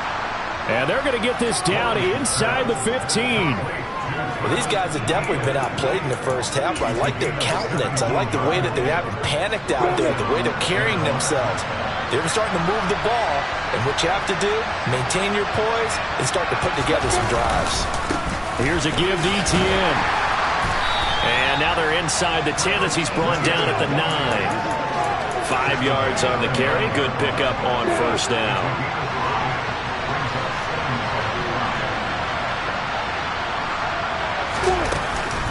On 2nd down, Etienne once more. And from the 9, they get this to the 5-yard line. The Jaguars on 3rd down. They've hit it 50%, 3 of 6 to this point. They need just a yard here. It's 3rd and 1. And he will have the first down before he's brought down at the 3. Okay, CD, 2nd quarter, look at their deficit and where they're at on the field. They're going for this, right? I think that they are, because down at this point, they've just made that big move. Ride the momentum wave while you can. I know people think, hey, you've got to get some points here. Hey, you're riding it big time. Go get it done. This is 1st and goal and a golden chance to get a score back here before halftime. They'll try to run with Etienne, and he is met in his tracks behind the line of scrimmage. That sends him 2 yards in the wrong direction and leads to 2nd down. Defense really sold out there to stop the run. Understandable down near the goal line. Now on 2nd down, you have to wonder, might we see play action here and a flip right over the top? And the hole closes quickly here. He can fight only to about the 4. The 2nd down play not much better than the first. Just a gain of 1 there. 2 straight shots on the ground. Now on 3rd, do you go to the air? I think the possibility exists, and if you're doing it, you're probably going play action since you ran it twice. But I often think that 2nd down is the time you go play action and throw the ball. I say commit. Touchdown, Jaguars! Evan Ingram with his 2nd touchdown here in this first half. And the Jaguars have got it back to within a score. CD for them, this has just been an offensive explosion here in the 2nd quarter. Yeah, held scoreless in the 1st quarter. Now they find the end zone again here in the 2nd. Sometimes you just have to have some patience. A lot of people think it's always an adjustment. You have to change what you're doing. Sometimes you just have to do your game plan just a little bit better. And I think that's part of what we're seeing here. After the touchdown, Cook now to kick this one away. Taken at the goal line. And he'll get it up across the 20 to the 21-yard line. Out comes Patrick Mahomes and the Chiefs offense. He really continues to pick apart this defense. Last drive, perfect, and it culminated in his 3rd touchdown pass. As long as we've been doing this, how many times has a player in this type of a zone described the game as really slowed down? Yep. So right now, instead of warp speed, snail's pace. Oh, snail's pace for him, and he can do whatever he wants. Feels like he has all the time in the world to throw the ball, and his offensive line has been giving him that.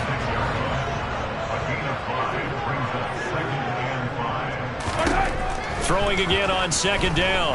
Mahomes. And that'll be caught by Tony. And they get him down, but not before he takes it across the 40-yard line. The Chiefs now going to use the first of their timeouts as they get the stoppage with a little over 50 seconds to go in the first half.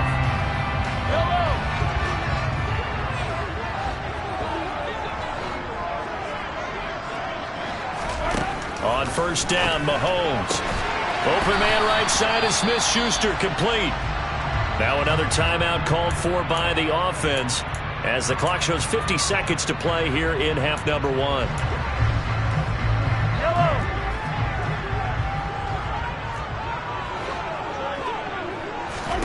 Again, they'll throw with Mahomes.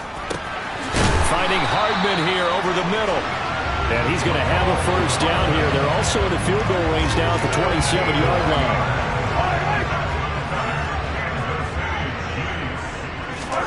Throwing on first down is Mahomes. Oh, he tries to force it in, and it's intercepted.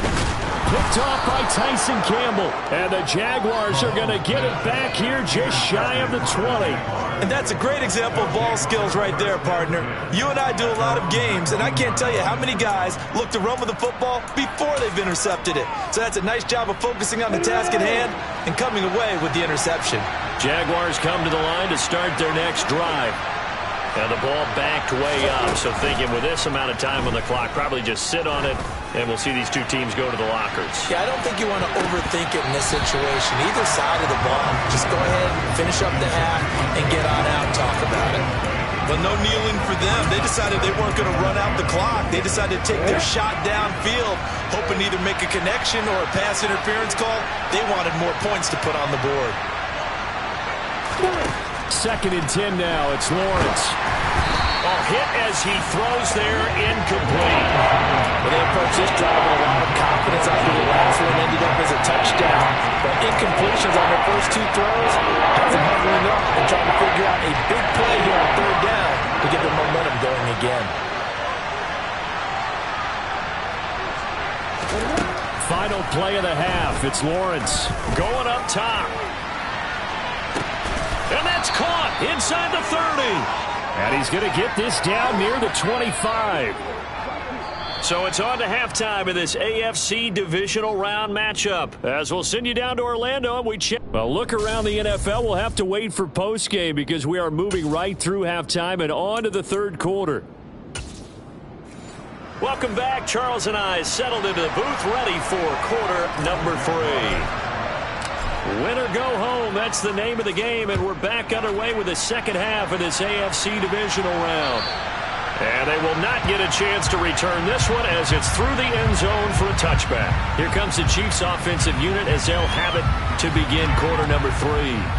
And they're in the position they expected to be in. They've got the lead, home crowd behind them, and they're looking toward making that next step in these playoffs. And I think a key for them is to put together some good, long, extended drives. Work the run in a little more with that big offensive line. I'm not saying get away from throwing the football. That's still working. But if they run it more effectively, they may get even bigger plays in the passing game. Throwing on 2nd down. Mahomes. Caught. Kelsey, left side. And he gets this up just shy of the 30 to the 29 before he's out of bounds. 4 yards the gain, and it'll bring up a 3rd down. They are in need of 6 yards here if they hope to move the chains. Throwing is Mahomes on 3rd. And that is incomplete. To give you an idea of how accurate he's been throwing the football, we're in the second half. That's just his 2nd incompletion. Well, if he's that locked in, that means everyone's locked in, because to me it's like throwing a no-hitter in baseball. The pitcher may get the credit. A lot of people making plays behind him in the field.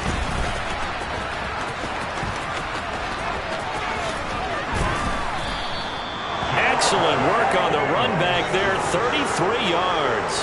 Now the Jags will have great field position to start this drive as they take over on the short side of the field.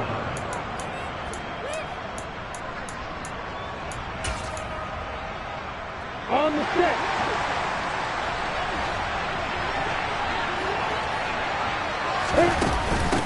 ETN with it. And he'll manage to pick up about 4.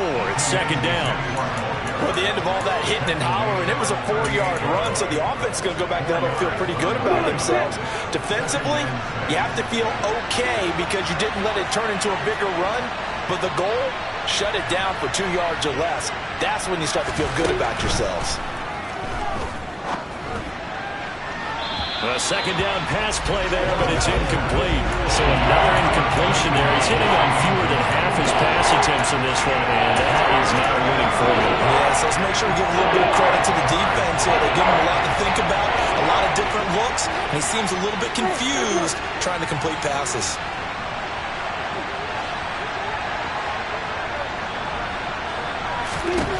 From the gun on third down, Lawrence.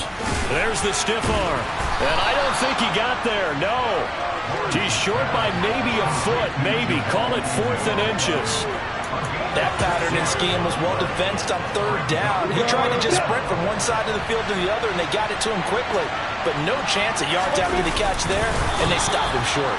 And he is going to have the Jaguars first down as he pushes forward for a couple on 4th and inches.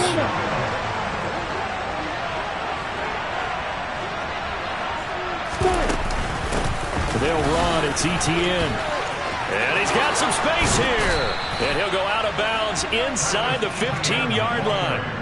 95 yards now for Etienne, and he's got a first down. He continues to be effective running the football, a big reason that they have the lead. And I love one of the quotes that I read about him where he said of himself, I love it when a team just hops on my back and I just carry them along. On first down, right back to Etienne. Looking for a seam, but finding none. He'll get back to the line of scrimmage, and that's it. Nick Bolton there on the tackle. He can rack up those tackles in bunches in the run game from that middle linebacker spot. And what he has to do is make sure he congratulates the guys in front and tells them thanks a lot, because as the guy in the middle, the Mike linebacker, you're counting on your front 3, your front 4, your front 5, whatever you've got in front of you to take up all the blocking, allow you to roam and hit. And that's what he did on that play. Well, hang on here a second. Looks like a Jaguar in some obvious discomfort from that last play. We'll step aside and get an update when we return to KC.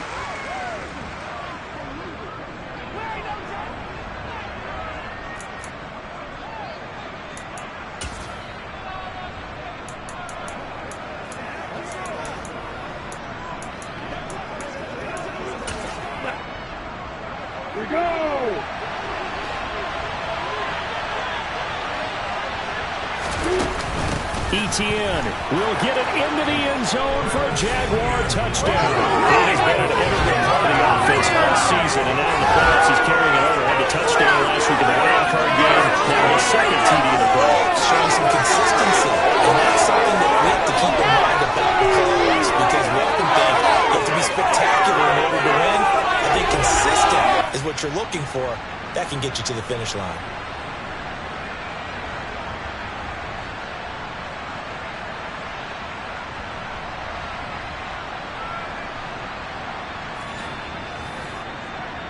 Extra point try now for Patterson.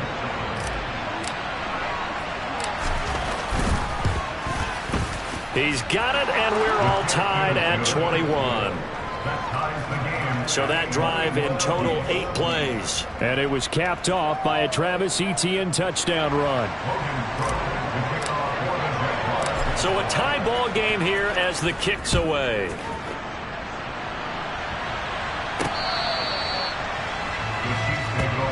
Kansas City's offense now set, ready to go.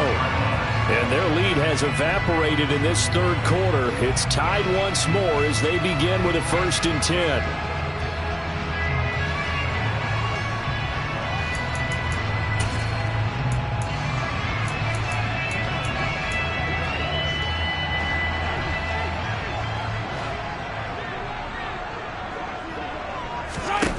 They go play action. Now Mahomes. Over the middle, that's hauled in by Tony. And he's taken down, but able to slip across the 35. Give him 13 yards on the opening play of the drive and also give him a first down. I'll tell you what, a lot of those mid-range throws have been available because sometimes teams get too concerned about the deep ball and they leave too much space in front of them. And these guys have been taking advantage so far. Mahomes taps this forward. It's a jet sweep. And they're going to stop him right at the line of scrimmage. Just no cutback lane to be found whatsoever. 2nd and 10. That's a nice job there defensively, being able to diagnose that little touch pass. They saw it coming, converged on him before he could get much out of it. 2nd and 10. Mahomes now to throw. The tight end Kelsey has it over the middle. That'll leave them with a 3rd and 2 coming up. They got 8 yards there. Completion was given up, but that's why you play zone defense, so that you can have people around the ball when it's caught, and you don't give up much run after the catch. Mahomes looking to throw on 3rd and 2. Another pass into the reliable hands of Kelsey. And he will have a Chiefs first down as they're able to get the 3rd down conversion. Gotta say, I was a little surprised to see him, Charles, come out in the shotgun on 3rd and less than a yard. Yeah, but the way the NFL is nowadays, we hardly ever see anyone really run for it on short yardage. So they're going to throw the football more times than not. That was a nice, easy rhythm throw right there, and they pick up the first down. And he is met at the line of scrimmage, and he goes down right there. A nice play design there with the touch pass. Looked good at the start, but bottom line, the defense was ready. And they did a nice job scouting, didn't they? Not just scouting, but now executing once they saw the play for real after having worked on it all week in practice. They drilled on the play, then they drilled him. And he'll be taken down here just shy of the 30. But one of the ways the quarterbacks keep all the receivers alive in a play, never lock in on any one guy. Make sure you keep your eyes moving, scan the field.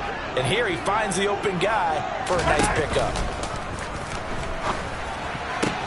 Meanwhile, Mahomes' throw complete there to Smith-Schuster.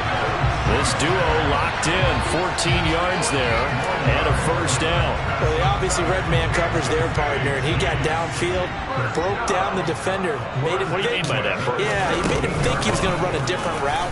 Probably thought he was going to take it upfield. Then he curls back inside for the completion. Tackled there by Rayshon Jenkins. Well, they're hoping that the second half is better for him than the first half. They've got to find a way to get him going. He's a big part of their offense.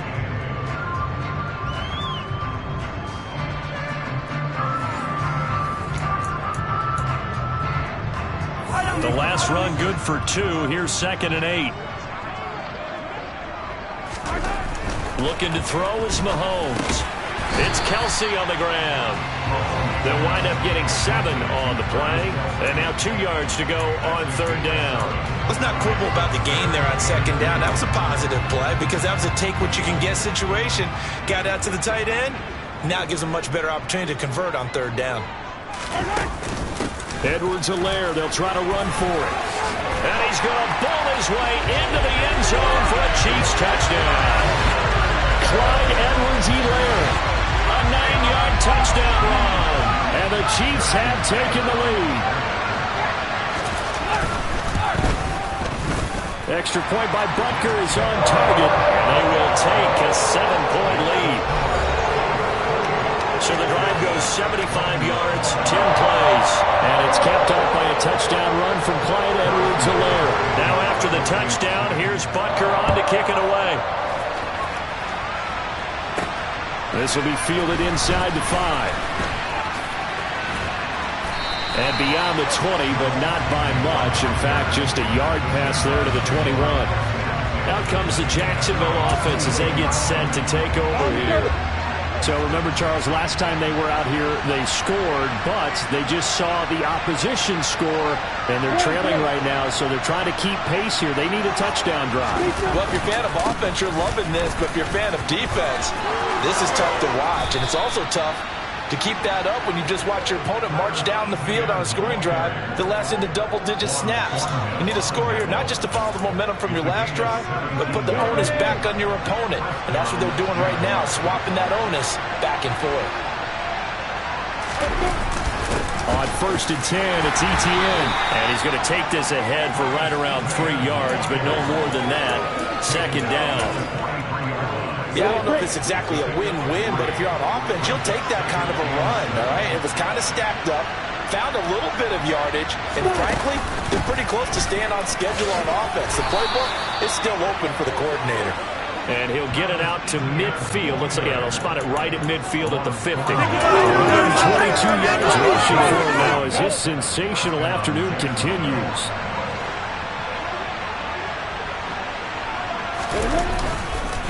Another toe for Etienne. Oh, he's got some breathing room. And he is out of bounds inside the 35. 16 yards that time on the pickup for the Jags and a first down. They're making it look easy out there. Another first down. So far on this drive, let me do this little bit of math here. 4 plays, 3 first downs. That's a pretty good recipe for success.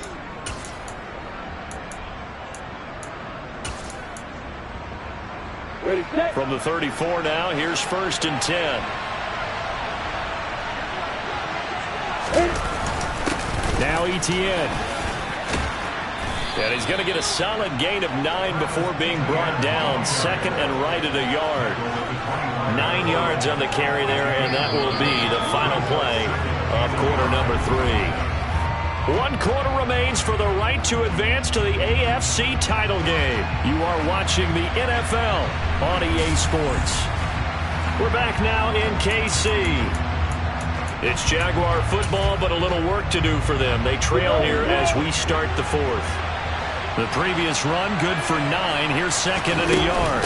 A shotgun snap and again to Etienne. And he'll get it down this time to the 17. That one, a first down pickup of 8.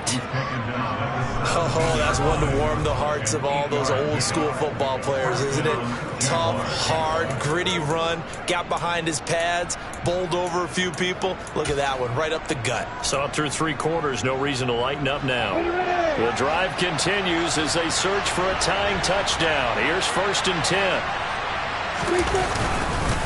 And they'll run here with Etienne. And he's eaten up at the line of scrimmage. Might have gotten a yard down to the 16.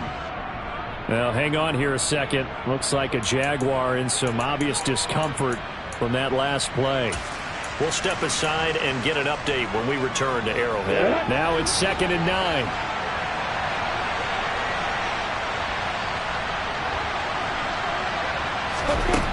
Here's Lawrence to throw. Now he'll dump it underneath to his running back, complete. And the Jaguars are going to have a 1st and goal as he'll be taken down at the 7-yard line. Well, they certainly had success throughout this contest, getting him the ball in the passing game, and there he picks up another 1st down. Whatever they saw going into this one, they've been able to capitalize on it, and no adjustment has been made to take it away. And they'll run with Etienne. And he gets halfway there from the 6 to the 3 on a gain of 3. That's good power football on 1st and goal. A lot of teams will throw from there, but that's a nice job to chip a few more yards and get yourself closer to the goal line.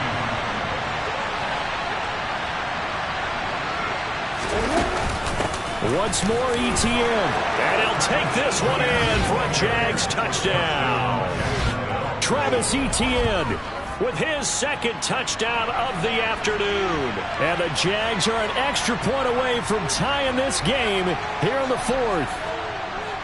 We are set up for a fantastic finish now. A 4th quarter touchdown here. We're an extra point away from a tie football game. And I know they're thinking about possibly going for 2, but I'd go ahead and kick this one and just get it back to level. Don't forget the extra point. It's up and good. And an important one that is, as we are all tied now early in this 4th quarter.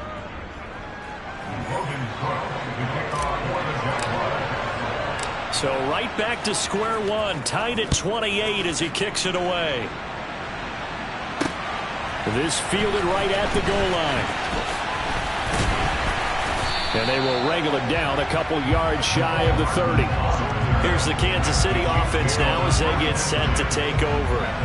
And this one not officially in the bag, but it's looking more and more like you and I are going to be in these same seats next week for a game to go to the Super Bowl. And it's contrary to our meeting with the visitors, wasn't it? Remember when we went over to their hotel before the game, and one of the themes that kept hitting us with was, let's put the pressure on the #1 seed and see if they can handle it. Let's do that. And he loses the football a 2nd time. And the Jags grab it. And he brings this one back. A fumble return for the Jacksonville score. So many times tight games decided by one big play. A lot of times, of course, it's the offense. Here it's the defense coming after you. And you know head coaches walk around locker rooms, walk around bench areas, saying, guys, somebody make a play. It's a cliche, but it applies here.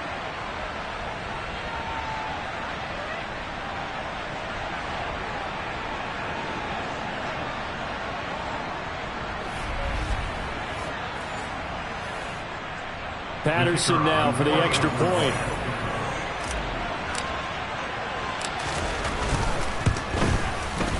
It's up and good, and they've jumped back ahead, 35-28.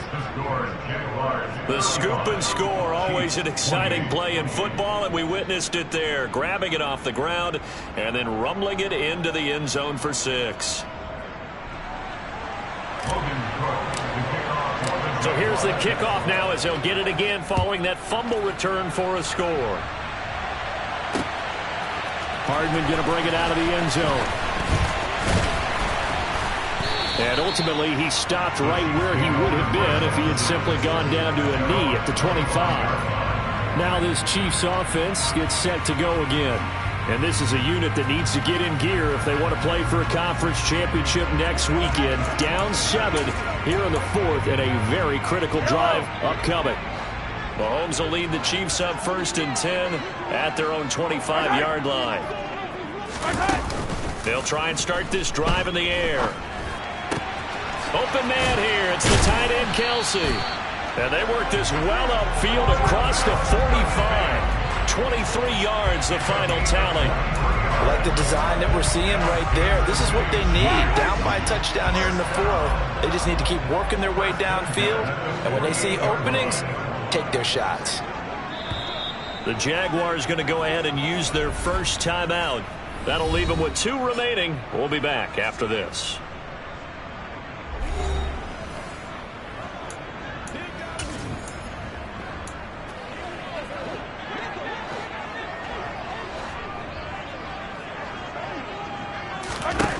Mahomes now on 1st down. Completes it to Hardman. And he's going to be taken down just shy of the 35. Tell you what, he's been able to put the ball in some tight spots all game long. That throw, no different. Yeah, a lot of people would call it a gutsy type of a throw. I think he looks at it as, I can do it, so it's not that big of a deal to me, and I'm going to keep firing. The drive continues as they search for a tying touchdown. Here's 1st and 10. They fake the give. Now Mahomes locates Hardman for another catch. And he'll be brought down at about the 23-yard line. Well, so far, little to no resistance by the defense on this drive alone. 3 passes, 3 completions, 3 first downs. They're taking it to him, and it's paying off.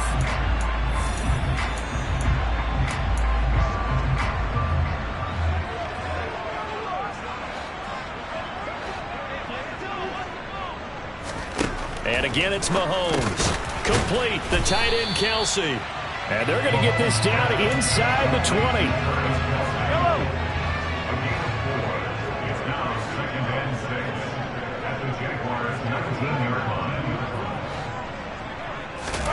Looking to throw again on 2nd down. Mahomes. The throw for Tony is intercepted. And the Jags are going to have it here at their own 15. Well, when I looked down, he was kind of shaking his head right after he threw that pass. What did you see? Well, from a defense's perspective, anytime you have your eyes back towards the quarterback, you're in a position to make a play on the ball, whether it's a big-time play by you or an overthrow by the quarterback. You have a much better opportunity. And out now comes Jacksonville as they get ready to go. And this has been a tight game to this point. Of course, they usually are at this juncture of the playoffs. But with the lead in the football, the clock right now their friend as they try to book their spot in the conference championship next Sunday. 10 yards there to start the drive, and just enough by about the length of the football for a 1st down. This defense, Charles, they have unraveled here in the 4th. In a sense, it's like they're being pressed like in a basketball game, and they just can't get the ball over half court. I mean, no matter what they do, they can't get off the field. They can't slow them down. They're just going up and down the field against them. Yeah, unraveling would be a perfect word for them. Let's go.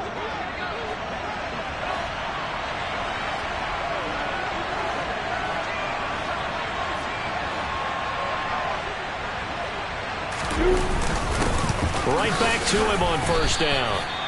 2 yards on the pickup there. It'll be 2nd and 8. That's it. That's what you want. Straight ahead positive gain. Just keep that clock ticking. They'll break the huddle. Come up on 2nd and 8 at the 27-yard line.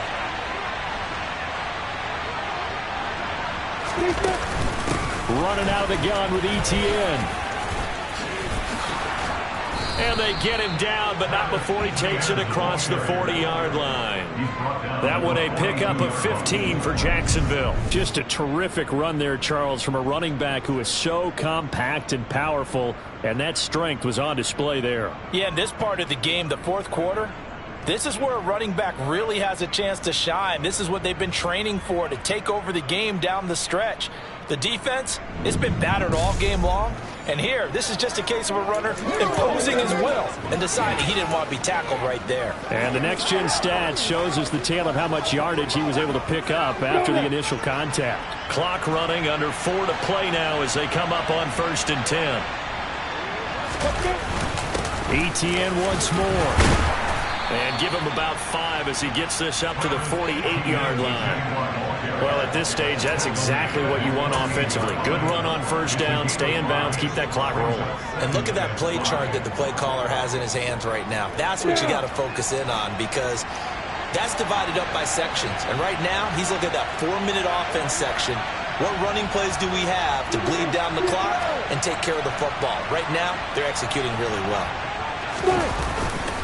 On 2nd down, a run with ETN. And he'll take it across the 50 and into Chief territory.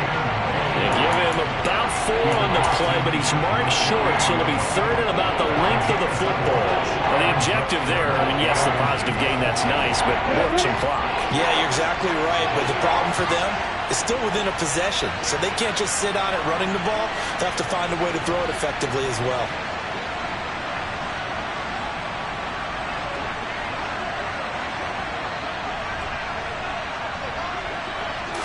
Lawrence on the sneak. And able to pick up the first across midfield to the 47. I don't know about you, but I like this call. 3rd and inches, and instead of worrying about getting it back to a running back and maybe there's some penetration from the defensive front, just go ahead and take it, move forward, and pick up the 1st down. And as we say often, it shows confidence in your offensive line.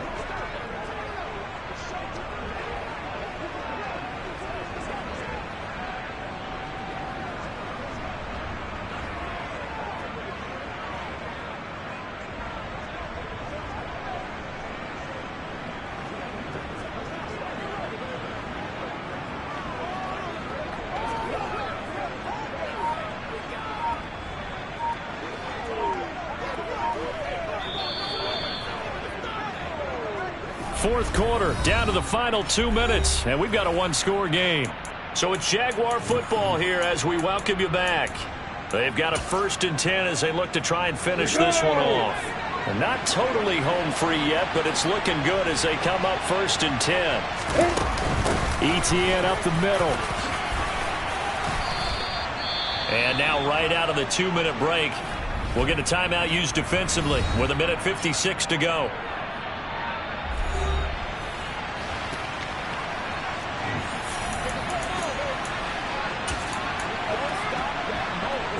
An ideal down and distance to try to finish this thing off. 2nd and inches. Straight ahead, ETN. And he's going to get it down to the 33-yard line here. Now a 2nd timeout called for by the defense. That'll leave him with just 1 remaining in this 4th quarter of play. All runs on this drive so far. It's 1st and 10. A handoff for ETN. And I think this defense knew what was coming as he is smothered behind the line.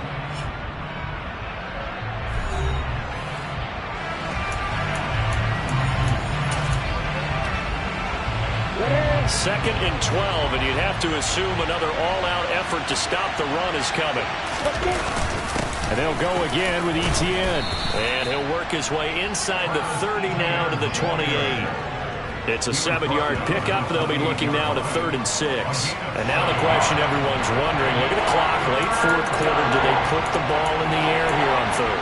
I don't. I run the football. I tell my offensive line, no leakage up front. I don't want my running back hit as I hand the ball off to him. I don't want any type of an issue. But if I am going to throw it, quick throw, out to the perimeter, maybe one of my best receivers running a quick slant or something like that.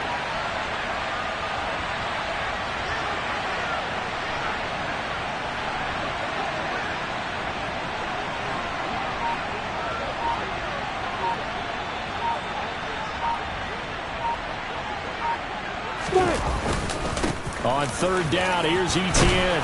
And he is going to have the first down, and that is going to suck the life right out of this crowd. It'll go as a gain of 9, and that should write an ending to this one. Brandon, they're still in the lead, but momentum's certainly been going the opposite direction. So to me, that's a really important pickup there on third down. Try and regain some confidence, and you're right. They need to stem the tide a little bit. That certainly helped.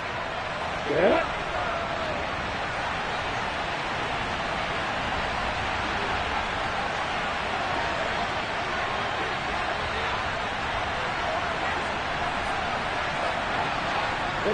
They go to a knee here, and with that, it's on to the AFC title game. So they file for the exits here in silence. And what a job to come in on the road, divisional round of the playoffs, and you get to end it by going down to a knee. Now their confidence has to be at an extreme high. That's 2 weeks in a row they've gone on the road and gotten it done. They don't care where they go. From here on out, they think they can beat anyone.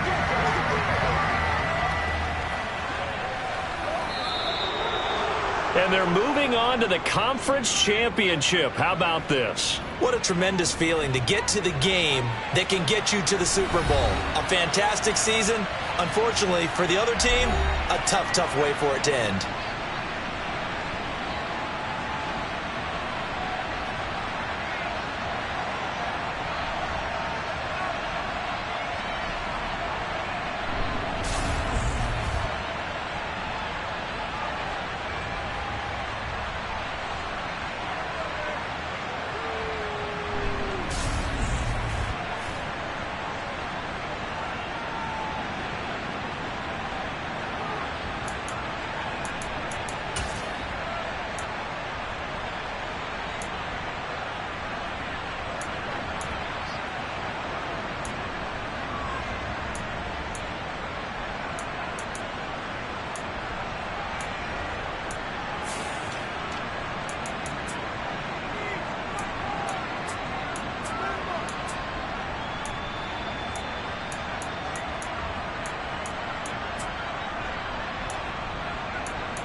It's time for the AFC Championship, and the road to a Super Bowl goes through Baltimore. It's the Jaguars and the Ravens on Sunday night primetime.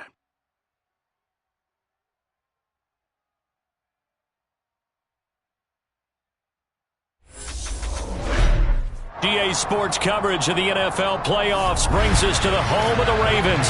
Sold out M&T Bank Stadium in Baltimore, Maryland. Straight ahead, it's a clash to decide the AFC's representative in the Super Bowl. And it'll be a great one between the Jacksonville Jaguars and the Baltimore Ravens. Hello, everyone. Alongside Charles Davis, I'm Brandon Gaudin. The postseason continuing here on EA Sports. And, man, it is electric in here, and it should be conference championship time. I don't know about you, but my butterflies in my stomach, they have iron wings in this one. And every guy I've ever talked to has all said the same thing. This game, the conference championship game, may have more intensity than even the Super Bowl because you know what the stakes are. You're trying so hard to get to the big game that this is the one that's the real challenge.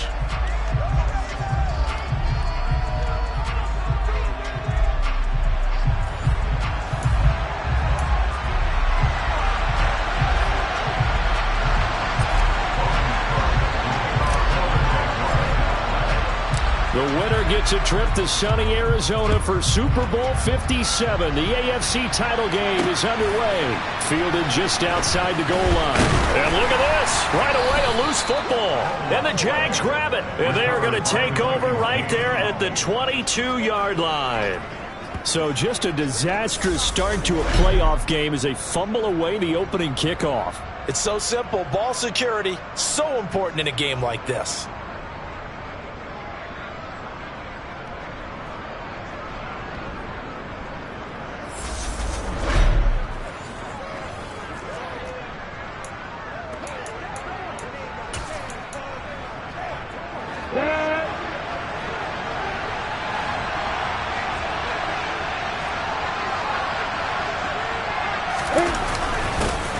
Here's a give to Etienne, and he'll work this forward for about 3 at second down. Some teams like to start aggressive to begin a drive, but this is still what you expect to see in normal situations. Just call a simple run, get a few yards to begin the series, and set yourself up for something bigger on second down. On second down, Etienne once more. And brought down, but not before they get it inside the 10 to the 7. It's a nice pickup of 12 yards, and it gives them a first and goal. Well, one unit I know you want to watch is that offensive line. If they keep clearing holes like that, it could be a long night defensively. No doubt about it, because when they are in sync, as we're seeing so far, when that continuity is there, and you can see that they're playing off of each other while controlling the defensive front and linebackers, you're exactly right. It could be a very long night for the defense because someone's going to run for some big yardage.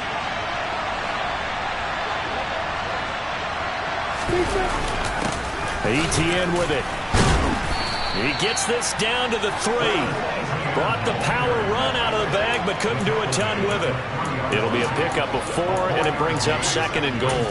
When we talk about being on schedule, I think they're on schedule after that run, getting it right down there on the doorstep. Maybe even a little bit ahead, because now the defense can't dictate with pressure. They're guessing about where you're going to go. I might come right back at them with the same play, the same set, and see if they can stop them.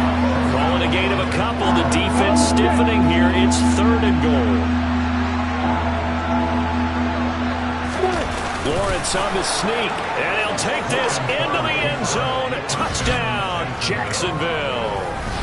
Trevor Lawrence scoring on the sneak from a yard out. And the Jaguars are on the board first here in this AFC Championship game. And on a stage of this magnitude, the conference championship, so many early game jitters can happen, so that scores a big relief to a coach. Yeah, no one wants to mention that in the locker room before the game. No one says, hey, don't fumble or don't do this because you don't want negative thoughts. That's why getting off to a good start is so huge for everyone. The first score in the conference title game, massive. Extra point by Patterson, up and good. And it's now a 7-0 game. So that drive spanned 5 plays. And it was capped off by Trevor Lawrence taking it in himself. after the touchdown. Cook now to kick this one away. Fielded just outside the goal line. And he returns this to the 22. The Ravens offense going to work, and as usual, it's Lamar Jackson, the former MVP of the league, at the helm. And we can talk all we want about football being a team game and leaning on different parts and aspects in order to get it done. And that's entirely true during the regular season. Some weeks it's the defense, the special teams, running the football. But in the playoffs, all the pressure reverts to the quarterback, and he has to play well and play at a really high level in order for his team to win.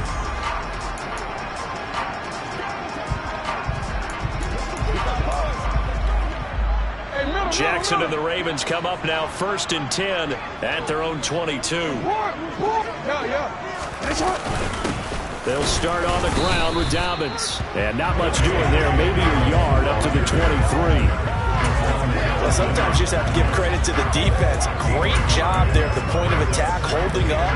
They won their battles at the line of scrimmage, left him no space to try and run. A really nice job swarming to the ball carrier.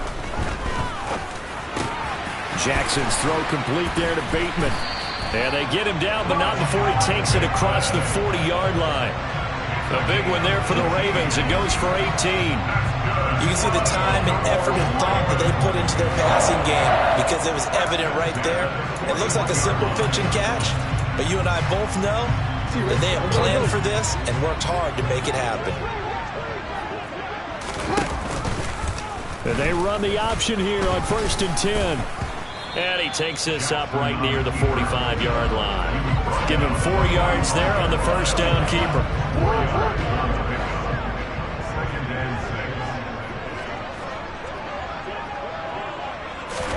From the 45 on 2nd down, Jackson. And he lost the football. And the Jags grab it. And the return stops just a few yards shy of midfield. They'll spot the ball at the 47-yard line. And in this very cold night air, how much harder, Charles, is it to hang on to that football?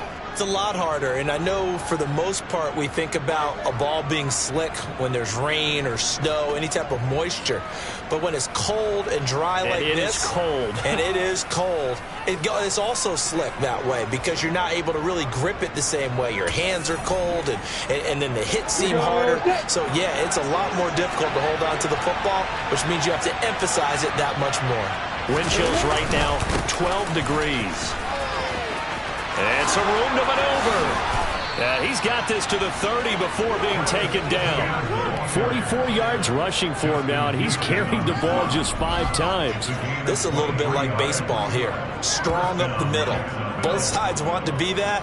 In this case, the offense ended up winning the ultimate battle. And those big runs between the tackles, that's a little deflating for a defense, isn't it? It really is, because that's where your strength's supposed to be. You're supposed to be in a spot where they can't make that yardage there. You're supposed to send them outside.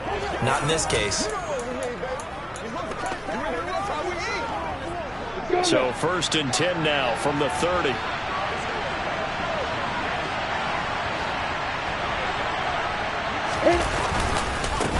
They'll run. It's Etienne. He'll get a nice chunk there on the first down run, and it's 2nd and 4. Well, they're making an effort to get the ground game going tonight. So far, it's working. I like what we're seeing from the offensive line. They seem to have the leverage going, and they're controlling things and reestablishing the line of scrimmage, moving that defensive front backwards. But also like what the runner's giving us, too. It appears that he's been waiting all day long to get out here and take off. They got half of what he needed there, 2 yards, and it'll bring up a 3rd and 2 more. What an advantage having an elite guy to build a defensive line, because not only does he take up the space and let the linebackers run free, but he can also make plays himself, as we just saw there. They'll run with Etienne. And this is not going to be enough. Was in search of 2 yards and only got halfway there. Well, they picked up a portion of it, but not all that they needed. Now that leads to a decision on 4th and 1. Let's see what they decide to do.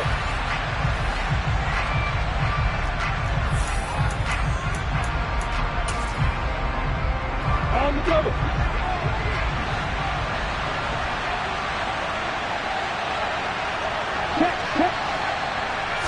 Lawrence on the sneak, and he will have the first down across the 20 to the 19-yard line. They only got a couple, but a couple's all that they needed as they convert on fourth.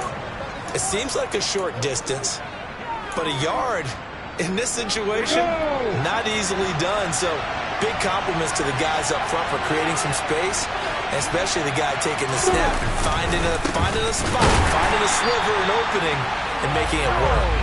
And he is going to be stopped cold behind the line of scrimmage. He'll lose a yard there, and it's 2nd and 11. That's a play to take note of there for the defense, I think, in the future. If you're going to try and block him, maybe you get a guard to help double-team him and try and steer him out of the play. They should have done it on that snap. On 2nd and 11 now. Lawrence. They'll try and set up the screen to Etienne. And they've got it inside the 10 at the 8. A solid pickup of 13 sets him up 1st and goal. Well, as a coach, you absolutely love seeing your offense find their rhythm early, and that's exactly what we've seen so far. They had a touchdown on their opening drive, and now they connect here for another nice gain for a first down. This offense is moving the ball well, exactly as he drew it up in practice. On 1st and 10, it's Etienne. And he will maneuver his way down to about the 7.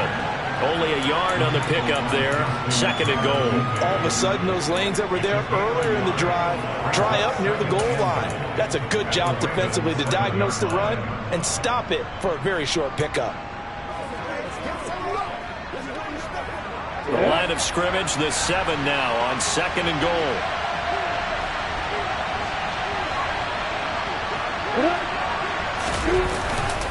One more time with Etienne. And this time they were waiting for him as he'll be knocked down before he can get back to the line of scrimmage. It'll go down as a 2-yard loss, and it brings up a 3rd down. That's a tough one right there. He ran right into the teeth of the blitz as the linebacker was freed up in order to stump that one for a loss. I think quarterbacks got to see that. Got to find a way to audible into something a little more advantageous. On 3rd and goal, Lawrence. The quick slant caught. Touchdown. Evan Ingram, a 9-yard touchdown grab. And the Jaguars lead this now 13-0 here in the opening quarter of the ball game. They've got to be thrilled on the road right now. Touchdown, turnover, touchdown, and quickly trying to make it 14-0. Yeah, and mentioned it already. On the road, to be able to go into someone else's house and establish a start like that, obviously your confidence rises in a big way, and you're putting some doubt in their minds. Extra point by Patterson, up and good. And it's now 14-0. A 10-play drive that time. And Evan Ingram able to finish it off with a touchdown reception.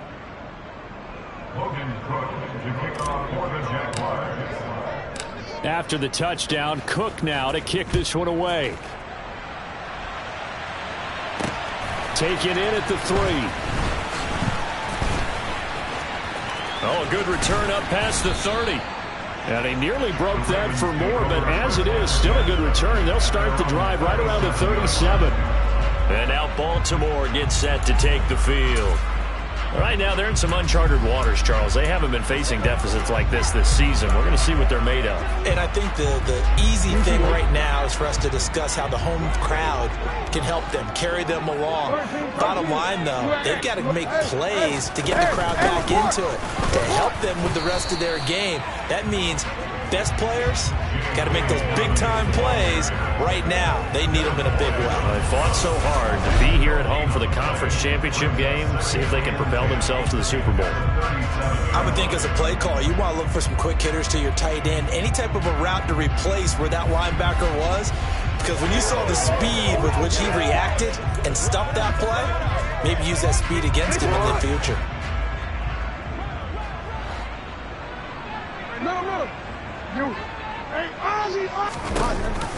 Now Dobbins again on 2nd down.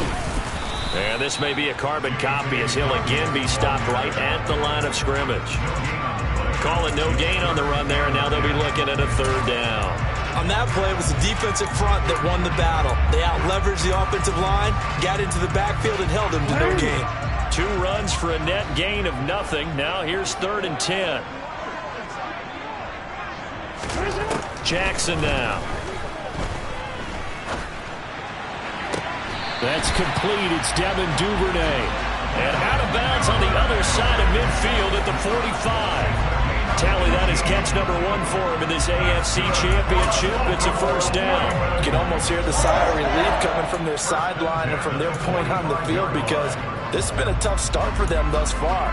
A much-needed first down there. They needed something good to happen.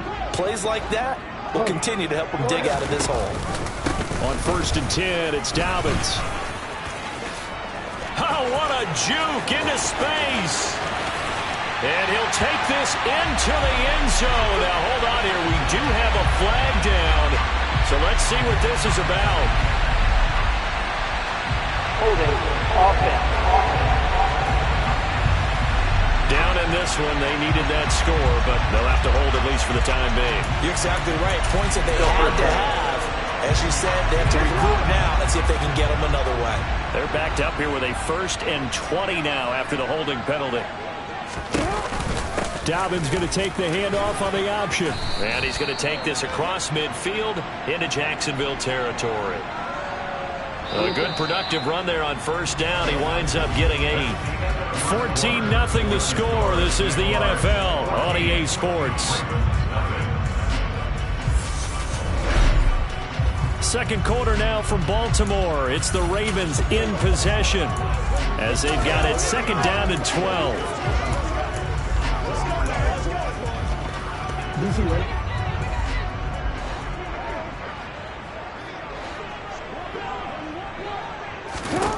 Here's Jackson to throw.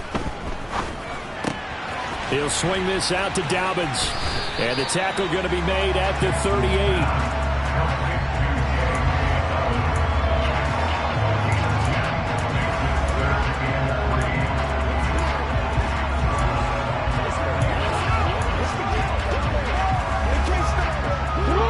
Good chance this is 4-down territory if they're unable to convert. But right now looking at a 3rd and 3. Now Jackson taps this forward, jet sweep. And he'll be tackled about 2 yards shy of the line to gain. A 1-yard pickup leads to 4th down. So that was a very nice play, Charles, from a very speedy cornerback. Yeah, this was just really well done on 3rd down because he doesn't have a lot of time to analyze things. He's got to make a snap decision and go. And his decision there, right on. He rocketed in and made the play. And the next-gen stats, they tell the story as he was approaching 19 miles an hour on that one.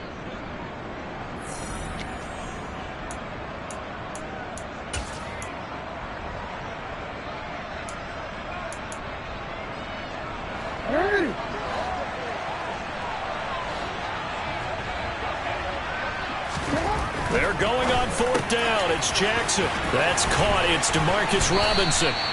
And he is going to have a Ravens 1st down as they manage to convert. And that'll keep the drive alive. A big pickup there. 20 yards as they convert on 4th. And that's a big pickup of a 1st down. And you know that all week, both sides of the ball, offense and defense, are going through every situation. And in this case, the offensive guys have the right play dialed up because defensively, you work on 4th down situations as well. And deflating for the defense. They can't get the stop here. Only a yard on the keeper, and it'll be 2nd down. So he is able to turn that into positive yardage, but I think it's fair to say that those are not the shots you're wanting your quarterback to have to absorb. And he has to know sometimes when to say when. You have to know when to give yourself up, and let's face it, not easy for these guys to do because they're competitors as well. But sometimes you do learn your lesson the hard way, as he did there. 4 yards there on the keeper, but still going to bring up a 3rd down. They'll need 5 on this play to move the sticks. Jackson from the shotgun. And that is incomplete. Like what I see so far out of this defense because they've been showing their best coverages on 3rd down. So far, only allowed 1 conversion on a handful of attempts. One area of their game plan that they've executed to perfection. Tucker's kick is good. And they will get themselves on the board here at 14-3. So not exactly the response they were hoping for, but they'll take the 3 to at least get them on the score sheet. Yeah, now is not the time to panic. All is well. Somewhat calm, only down 14-0. So continue to play your game, take the points when they're there, and put the emphasis on your defense to go out and get you the football back. And he brings us out past the 20 to the 24. Travis Etienne and the Jags offense set to take over again here. He's been good. His guys are winning. So far, the recipe working here in the second quarter. He doesn't like to just tote the rock. He wants to carry his team on his back, and that's what he's done throughout this game. Yeah, he's done that. He'll be hoping to continue that trend. Lawrence bringing the Jaguars up 1st and 10. At their own 24. They'll look to Etienne to start things out. And he's going to be dropped following a pickup of 7 past the 30 to the 32. That's a really nice job by them picking up the run blitz and detecting it and blocking it and turning it into a nice run. And a lot of times you think if you blitz a running play, you're going to smother it. But a lot of the blitzers, they come in a little bit high. They don't have great leverage, and they're easily blocked and turned to the side. 4 yards the pickup, 1st down. It's nice every now and then in this game not to see people overthink it. Just hand it to the old reliable guy. Let him pick up the 1st down. So from the 36 now, 1st and 10. Another tote for Etienne. And he puts his head down and gets up to the 42 for a gain of about 6. Well, I think after that run, the defense getting back in the huddle and looking at each other and maybe starting to question their confidence a bit. They gave up a significant run, 6 yards, and now you're saying to yourself, how do we stop them, and do I have enough confidence to make a play? In motion comes the tight end left. Here's Etienne. And he'll get it into enemy territory just across midfield at the 49. 77 yards on the ground in this first half with a Super Bowl berth on the line. I'm not sure how much more evidence they need, partner, than to understand that if they don't start to slow him down, it's going to be a long afternoon here at the stadium because he is just shredding them at this point. And let's face it, coming into the game, they knew he would be the focal point of their attack. This is going to take an 11-man unit on the defensive side to start making plays. Now Etienne taken down at the 47-yard line. This drive is pretty clear. Almost feels like old school fundamentals, doesn't it? Want to impose their will on the defense. What's that, 5 straight runs? Yeah, 5 straight carries to start this drive. And like you said, the way it's working, they may just stick with it. The last run got a couple. Here's 2nd and 8.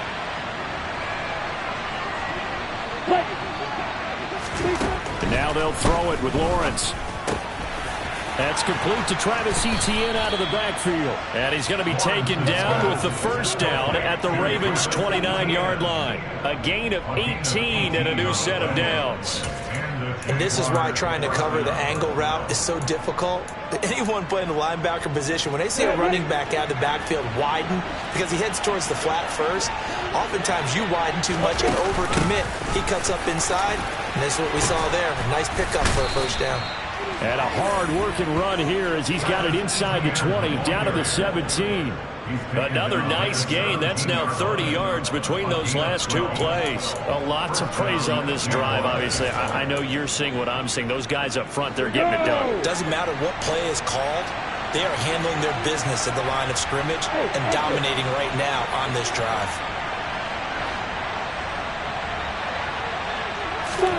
From the red zone now, they'll look to throw. Touchdown, Jaguars! Christian Kirk from 17 yards out. And the Jaguars continue to pull the playoff surprise as they lead big here on the road. So, Charles, that's 3 touchdowns on 3 drives, and it's just been an offensive barrage so far. Great word, partner, using barrage right there. I'm going to add another word if you don't mind. How about perfection? No surprise that they're leading right now.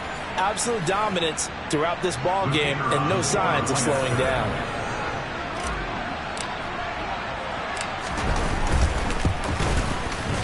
Extra point by Patterson, up and good. And the lead is up to 18 now. So that one, an 8-play drive. It spans 75 yards. And it results in a touchdown for Jacksonville. After the touchdown, Cook now to kick this one away. And this will not be returnable. It's out of the back of the end zone for a touchback. And Baltimore's offense set for this next possession. They've got to be a little shell-shocked. Down double digits at home in the playoffs. Still in the first half. They've got to turn things around quickly. Jackson and the Ravens come up now 1st and 10 at their 25-yard line. They'll come out throwing here to start the drive. And quickly into the hands of Robinson. And they're able to get this one across the 35. The drive starting with a first down, 11 yards on that pickup. When you're struggling on offense, you're looking for anything possible to get you going. Sometimes you do it like basketball teams that don't normally press. You put a press on, bring people to life, make them move a little bit quicker. Maybe that'll help them as they head towards the half. And taken down just shy of the 40. Well, from an offensive perspective, that was a tough run because he only picked up 3 yards. Well, let's flip it over to the defensive side. They now have the advantage. 3 3-yard gains. That means they're punting the ball likely on 4th down. That's what you're looking for when you're playing defense. Jackson going to find his running back here. It's Dobbins on the move past the 40. And he is out of bounds, but not before he's inside the 30. That'll go as a pickup of 32 on the catch and run. Well, that is a running back who was not about to go down easily. He fought his way through the contact until the C's opened up for him. And that, in a nutshell, shows you what this guy's made of. I mean, most guys in the NFL just can't do that. He absorbed the contact, refocused himself, and made a break for the end zone. And he wisely will throw that one away. Well, it looked like a march to the end zone has hit a momentary roadblock with that incompletion. No need to panic. They just got to come up with a high percentage play call and see if they can get their offense back on track. To throw once more on 2nd and 10. Jackson under pressure, and he will go down. Sacked back at the 38. Josh Allen, the outside linebacker, coming up to drop him for a loss of a full 10 yards. 3 scores down, not even a halftime yet. They are not getting much generated offensively. They've got to figure it out. It's tough because this defense just seems to be playing with so much confidence right now. They really are. They are on their toes, and they're getting at them. Now after that sack, it's 3rd and long for Jackson and the Ravens. They'll try to draw here with Dobbins. And they'll be inside the 25 now at the 24. 14 yards is the pickup there, but it'll still lead to a 4th down. This offense really put themselves in a tough spot on 1st and 2nd down and needing long yardage to try and pick up a 1st down. And they ended up getting a great run. Explosive, picked up nice yardage. You don't expect to be in this situation on 4th down. But guess what? It all started with what happened on 1st and 2nd down. Really put them behind the 8 ball. So the 3 points there, and CD, that helps them inch a bit closer. Yeah, partner, when you're losing, any points you see go on the board in your favor, you're happy to take them. Tucker now following the made field goal, set to kick it away. Fielded just outside the goal line. Now a hit and a loose football. And it's picked up by the Ravens. And this is going to be brought back for a Baltimore touchdown. And all of a sudden, we've got a ball game. They get the touchdown. Then on the kickoff, they get another touchdown, picking up the fumble, taking it to the house in just a matter of moments. 2 quick scores, Charles. Every time we start to neglect special teams and big plays that occur off of them, something like this happens that reminds us we've got ourselves a game now.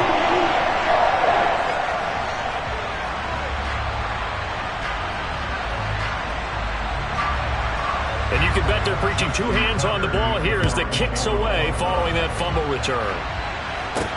This one fielded at the 5. And he'll go down as this drive will start at the 25-yard line. The Jaguars ready to go on offense for the final time in this first half. And with time quickly fading here in the 2nd quarter, not sure how aggressively, offensively they want to play this.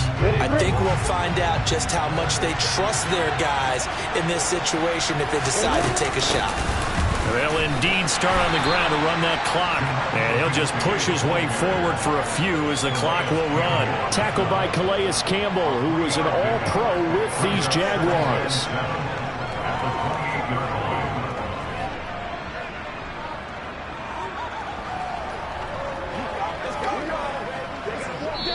we come upon halftime in the AFC title game. As we'll send you down the coast now to Orlando, that's where we find Jonathan Coachman. Yeah, who has time for a halftime show with a trip to the Super Bowl on the line? Let's get back to it.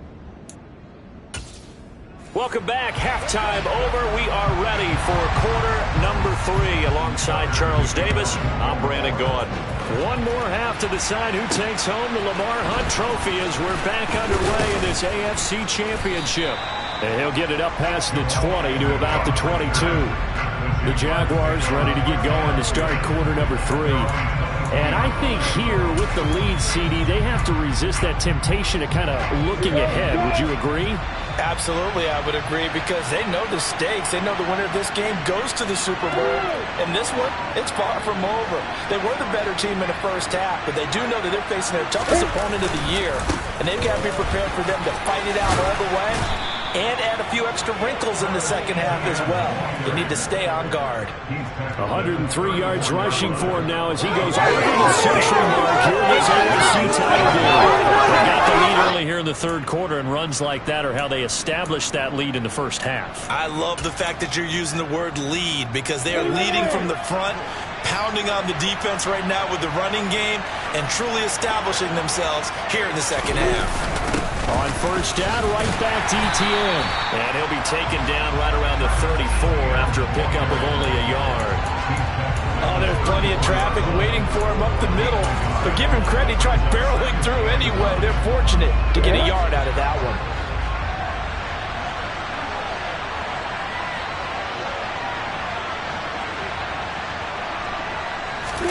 On 2nd and 9, Lawrence. Over the middle, he's got his tight end Ingram. That'll leave him with a 3rd and 2 coming up. They got 8 yards there. They gave up the completion there, but this is what zone defenses count on. Catching the ball and not much run after the catch. A shotgun snap and again to Etienne. And some good acceleration there as he's across midfield to the 48-yard line. 10 yards there, good enough for a Jags first down. That's pretty much meat and potatoes right there, wasn't it? Just go right at them and let your big horse charge up the middle. Not too fancy there, was it? Nothing fancy at all, challenging that defense, and on that go-around, the offense won the challenge. Etienne once more, and he maneuvers up the middle for 3, and it's 2nd down.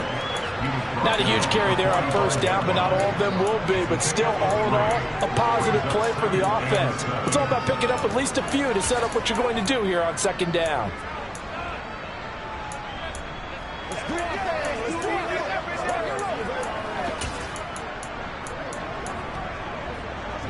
Three yards on that last carry. Here's 2nd and 7. Looking to throw, Lawrence. Screenplay, here's Etienne. And he's got this down a yard or two shy of the 40 before he's out of bounds. Give him 3 on the screen. He couldn't break free, and it's 3rd down. Boy, that was certainly well read defensively. And the key to any screenplay is space to work. And there was none to be found there. And they tackle him for just a short gain.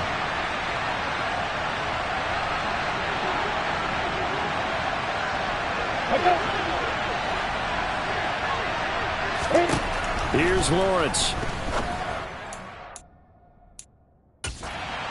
And that nearly the pick that they needed. He couldn't pull it in, though, and it's 4th down.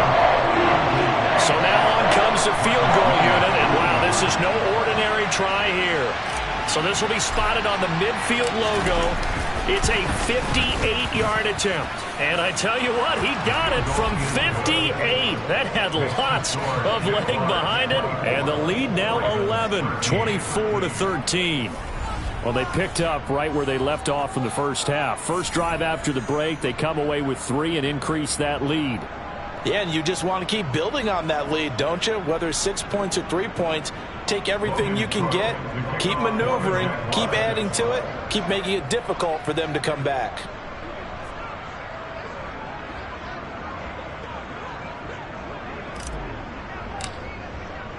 The kickoff unit is out on the field, and they will send this one away. And this will be a touchback as that sails over the end line. The Ravens offense getting ready now for their first possession of the second half. And their deficit a little wider now than it was at halftime following the field goal a moment ago. But the goal is still the same because you know they want to come out, establish a rhythm in the second half, and get going. Make no mistake about it, though. Kicking field goals, not in their game plan. They need to get the ball in the end zone. They'll be dropped after a gain of about 6 across the 30 to the 31. A little do-it-yourself run right there and a nice game. Now, like that, he knew that was about all he was going to get. So he did a nice job of protecting himself, took care of the football, took what the defense gave him. If they continue to allow him to do that, they'll find their way taking what they can all the way to the end zone. Gonna let one fly for Robinson. Oh, wide open, complete. And all the way in for a Ravens touchdown. Demarcus Robinson, 69 yards. And the Ravens have cut it back within a score. Well, they had gone run the previous play. Nice little setup. This time they go play action. Defense bites a bit, and they hit for a big play in the end zone. So they sold it really well, didn't they? Because of just what you described. They ran it the previous play, come back with the same action, and now they step back and throw it and get a big play for a touchdown. But what happens as a defensive back is your eyes have to go to the right place. You always hear Coach talk about, are your eyes in the right spot? Well, this time the eyes went to the play action. It froze their feet. They weren't moving, and he went on past them and caught the pass for a touchdown. Tucker now to kick it away following the touchdown. Taken in at the 3. And he'll be tackled just shy of the 25. Here comes the Jaguars offense as they get set here. Their lead down to a field goal now as they start with a 1st and 10.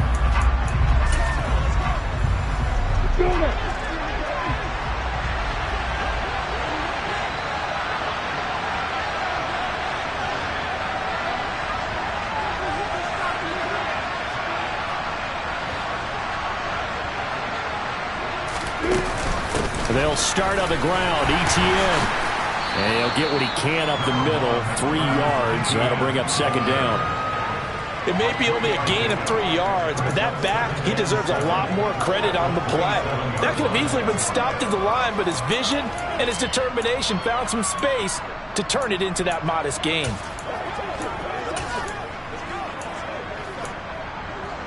The last run got 3. Now here's 2nd and 7.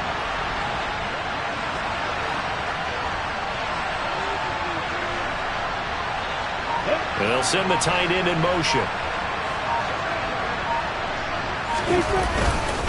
On 2nd down, ETN once more. And still about 3 yards shy of a first as the 4-yard pickup brings it to 3rd down. When you find that kind of yardage, you couldn't be more confident as a ball carrier. And guess what? You're going to go back and tell your offensive coordinator, I'd like to keep carrying it, thank you. And defensively, Baltimore's in a dime look here on 3rd.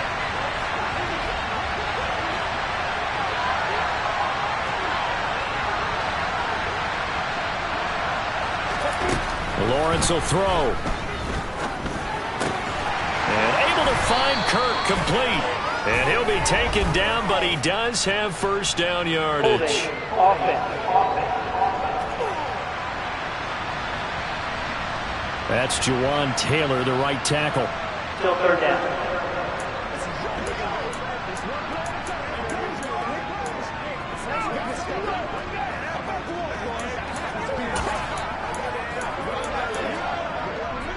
And this 3rd down looking very tough after the holding penalty. 3rd and long.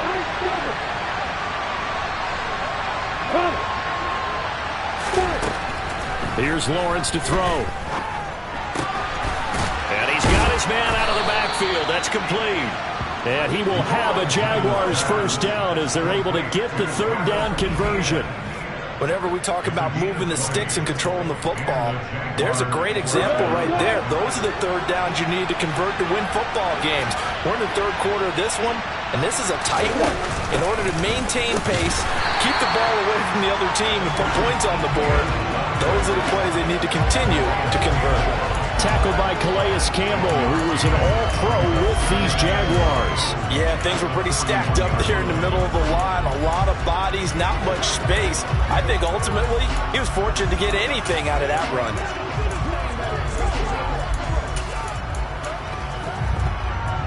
And we're at the 41, 2nd and 9.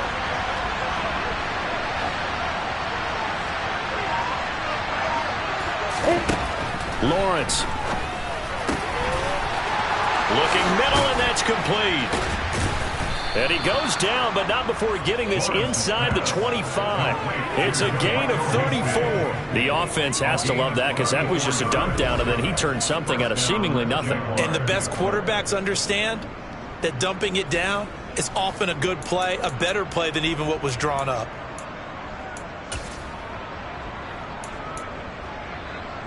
So the big play gets him all the way down to the outskirts of the red zone here for 1st and 10.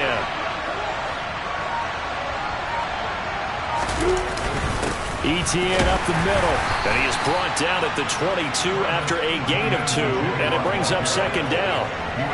Certainly a nice job there by the defense rallying to the football and getting him on the ground, but I think the play gets made by the defensive front because if they can't get upfield, their job is to go ahead and get low, almost get into a ball sometimes, stack things up, and make it difficult for the runner to find a hole.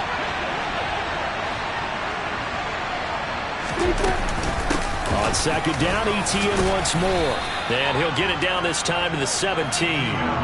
It'll be a gain of 5, but still about 3 yards shy of the 1st down marker, and now it's 3rd down. It's not a huge breakaway run, but if your starting running back finishes the game with averages of 5 or 6 yards per touch, you'll take that every single time. The 8th play of the drive coming up. It's 3rd and 3.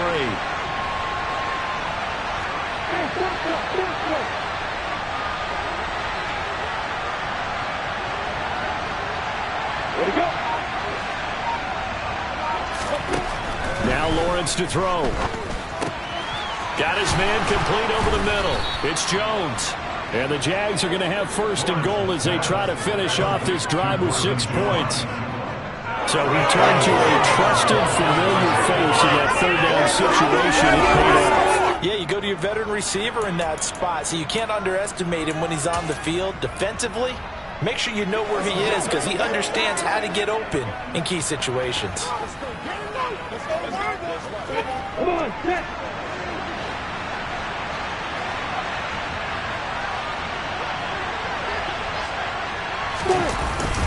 They'll run with Etienne. And he's going to get him about 3 yards closer. He's down to about the 2.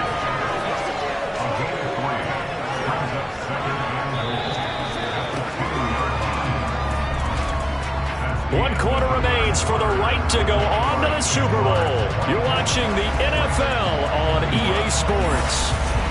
Back now in Baltimore. It's been a very hotly contested game to this point. Just a field goal separating these two teams as we get set for the 4th quarter. Let's go. From the 2 now, 2nd and goal.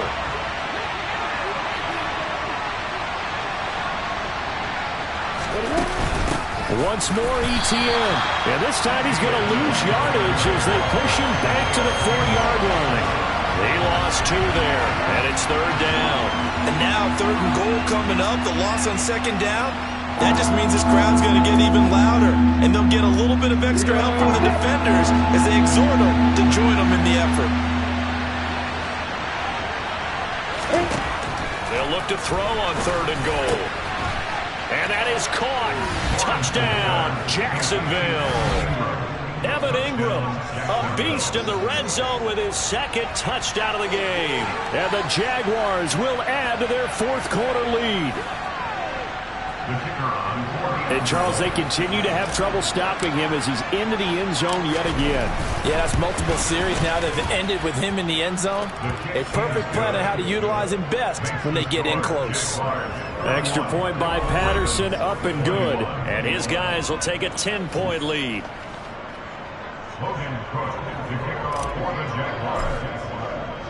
After the touchdown, Cook now to kick this one away. Fielded just outside the goal line. And he won't quite make it to the 25. Baltimore about ready to go on offense. And they are in need of points here, no doubt about that, with a Super Bowl berth on the line and trailing here in the fourth quarter. This possession, gigantic.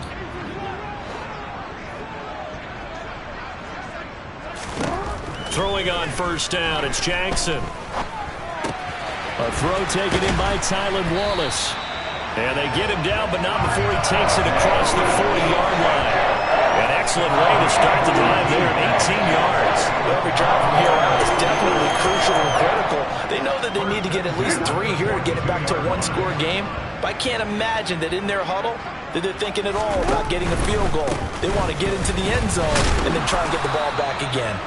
And he'll lose yardage here, back at the 41. Officially, it's a 1-yard loss. That's going to bring up second and 11.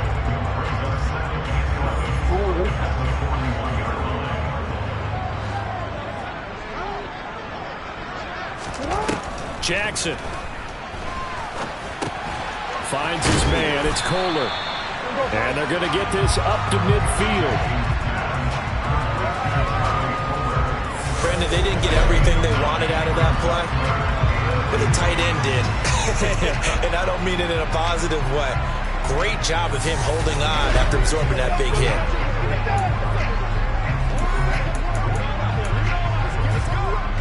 The Ravens on third down. They've only converted once in 4 tries. Here it's 3rd and 2. And they'll let their fullback try and push the pile. And he will have first down yardage as he's brought down at the 41. They'll get 9 out of that one, and as a result, the drive continues. They've definitely established a rhythm on this drive, moving the ball quite well. And big man with football is an integral part of the whole thing.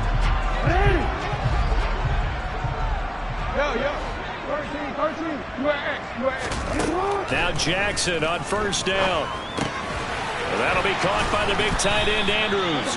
And he's going to be marked down just inside the 35. Nice rhythm throw there on first down. He located his tight end, made it a nice, easy pitch and catch. Hoping he can break a tackle or two. Wasn't able to do that there, but still good yardage. On second down, here's the option.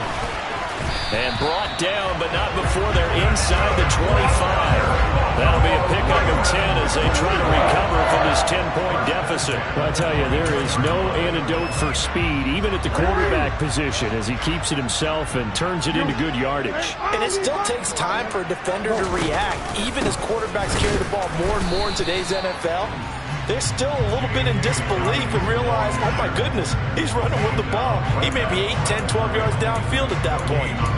This defense, tough to run against. And those linebackers, they'll go side to side up the field, and there they get them for no gain. If you can't get linemen upfield to the second level to occupy them, they have a field day just running to the football and putting ball carriers on the ground. Not many yards after contact when they wrap up like that. Jackson. And his throw here's incomplete. Perfect example of the kind of attitude you have to play defensive back in the NFL.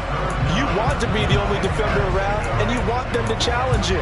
And on that play, he came through. It's been a pretty long drive. This will be play number 9, and they need 10 yards out of it on third. To throw is Jackson. And unable to connect. Incomplete.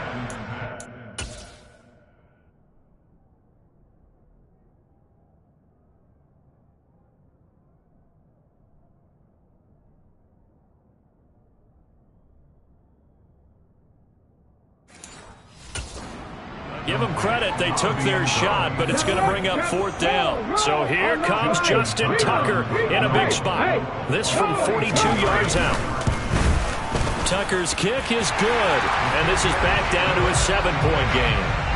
All right, so they needed 2 scores to get back in the game. The field goal there, maybe not exactly what they wanted, but the necessary first step. There's still time remaining, and there's enough time to get it done.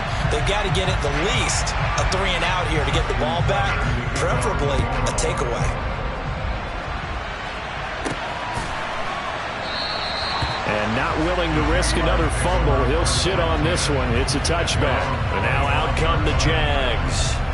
And the pressure mounting with every passing minute. It's palpable right now. They're on top in the fourth quarter, clinging to that lead. A potential Super Bowl berth resting on their ability to manage the clock and manage that small lead. Lawrence bringing the Jaguars up 1st and 10 at their own 25-yard line. Now Etienne to start the drive. They'll be dropped after a gain of about 6 across the 30 to the 31. And hold on here, because on that last run, it looks like we have a player who was shaken up. So as the medical staff takes a look, we'll step aside.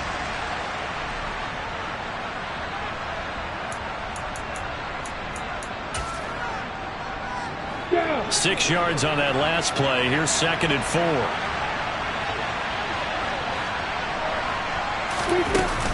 And they'll go again with Etienne. And he'll bring it up here to right at the 40-yard line.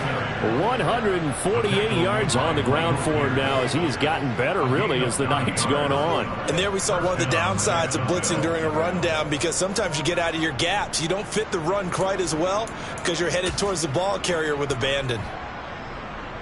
Ready?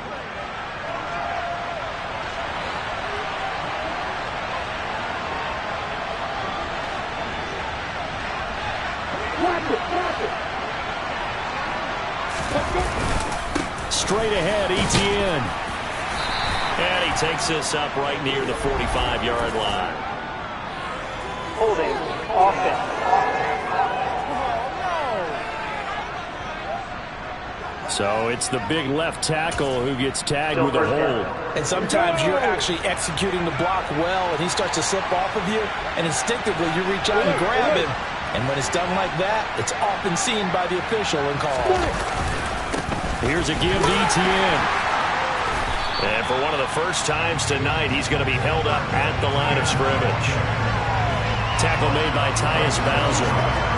He's having a big game running the football, but that will hurt the yards per carry a little bit. Yeah, but the average he's got so far, that's the type of average he wants to take with him to contract negotiations, doesn't he?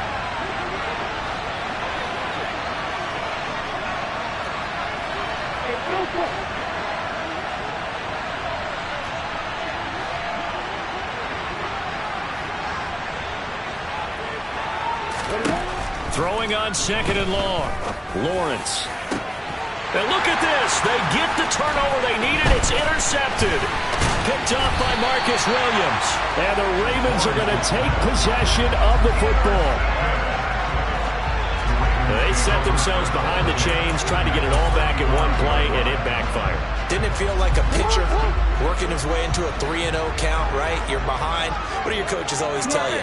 Get it back one pitch at a time. In this case, they tried to get it back right away, and it didn't work out. And he spins past him and into space. And inside the 20 before he's brought down. That good for 19 and a first down. They held him in check in the first half, but that's his longest carry of the game right there. So would this be the definition of fresh legs since he didn't get much done in the first half? Now he has a great opportunity. He's taking full advantage of it. Now Jackson taps this forward jet sweep. Oh, a heck of a move. Man. And he'll be out of bounds. Another good gain. That's now 35 yards combined on those last 2 plays. Just a simple tap pass, but it pays off in a big way. And sometimes the simple stuff causes the most problems for a defense because there's a breakdown in communication there. When that receiver goes behind the line of scrimmage and it looks like he's going in motion, someone either has to go with him or he has to be passed off to another defender. Somehow they didn't get that communicated well, and it turned into a nice play.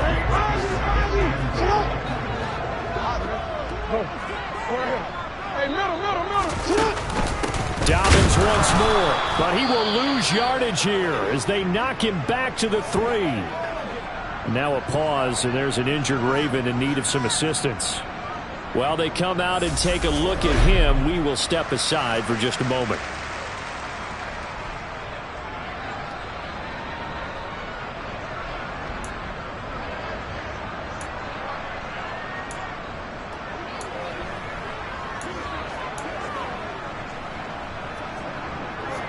A pretty big play now in this AFC Championship, 3rd and goal. Now it's Jackson. That is caught. It's Bateman for a Raven touchdown. A 3-yard touchdown pass. And the Ravens are an extra point away from tying this game here in the final minutes. Don't forget the extra point. It's up and good. And we are tied here in the fourth quarter. Set to go now with the kickoff. These two teams all even again as we continue in this wild fourth quarter. And not willing to risk another fumble. He'll sit on this one. It's a touchback. Here comes the Jaguars offense as they get set to go again. And this one likely on the short list for Game of the Year candidates. And boy, did it come in a good one here in the playoffs. All tied in the fourth with a berth to the Super Bowl on the line. Buckle up, everybody. They're going to get 9 here on first down as he gets this one up to the 34-yard line. And he continues to pile up the yardage. That puts him over $150 now. And this defense has really had its problems trying to keep him contained. Maybe a good spot to take a shot. Here's 2nd and a yard from the 34. A handoff for Etienne. 2nd and 1 and people want to run the football. This is where every back in the league is supposed to do exactly what we just saw there. Pick up the first down.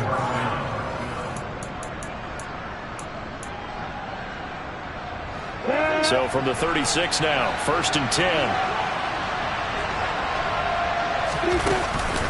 Another toe for Etienne. And down he goes at the 45 after a pickup of 9. All tied up, less than 2 minutes to go. So it's Jaguar football here as we welcome you back. They've got a 2nd down now as they search for a score to break this tie. On 2nd down, a run with Etienne. And he'll get it out to midfield. Looks like, yeah, they'll spot it right at midfield at the 50. A gain of 5, good enough for the first down. But they picked up a little bit of yardage there, and now, in this situation, should be in no hurry to run a play really fast. Let the clock wind down. On 1st and 10, it's Etienne. And maybe a measure of revenge there. He's had his way in this one, but this time they get him behind the line. He'll lose a yard there, and it's 2nd and 11. They're making steady progress, but I see your face. You're worried about that clock. I'm worried about the clock, and at some point, you have to have a splash play in there as well. So after the loss of a yard, they'll look to push forward here on 2nd down and 11. Lawrence. Over the middle into traffic, and that's complete. And he'll be taken down, but not before they work this to the 45. Nothing open downfield. They went underneath. And see if you can get it to your running back. See if you can make someone miss in the open field. A field goal from this spot likely out of the question. They've got to get closer here on 3rd down. Here's Lawrence. And Ingram holds it in. Well, he is out of bounds, but not before he's inside the 30. A big one there for the Jags. 18 yards, first down. And this was a nice example of an offensive coordinator scheming his guy open. Just a little underneath route, just trying to free up some space, and it worked awfully well. Got him not just space, but plenty of room to run after the catch to pick up really nice yardage. Now the Ravens going to use one of their timeouts, as they'll stop it with a little over 30 ticks to go in the football game.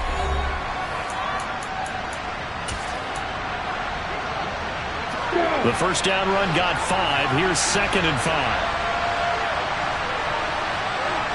They'll send the tight end in motion left. On 2nd down, Etienne once more. After a gain of 5, they'll wind up being about a length of the football short here on 3rd down.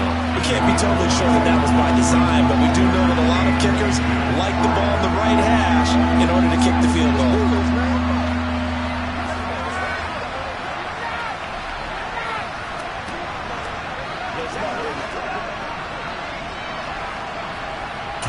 Now the timeout will be called, so they're in field goal range with 3 seconds left.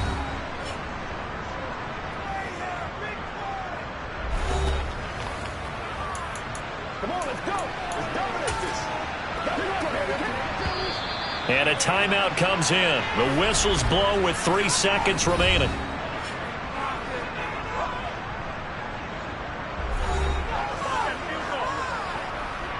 Every eye in the stadium locked in on Riley Patterson.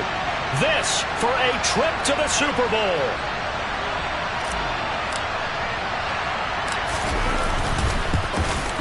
And this one is right through. And the Jaguars have won the game. And with this win and an AFC championship, they have reached the most hallowed ground in all of sports. That means they are the best in their conference. What an incredible feeling for this team to go through the entire season and come out on top and now go to the Super Bowl for the right to be called world champion.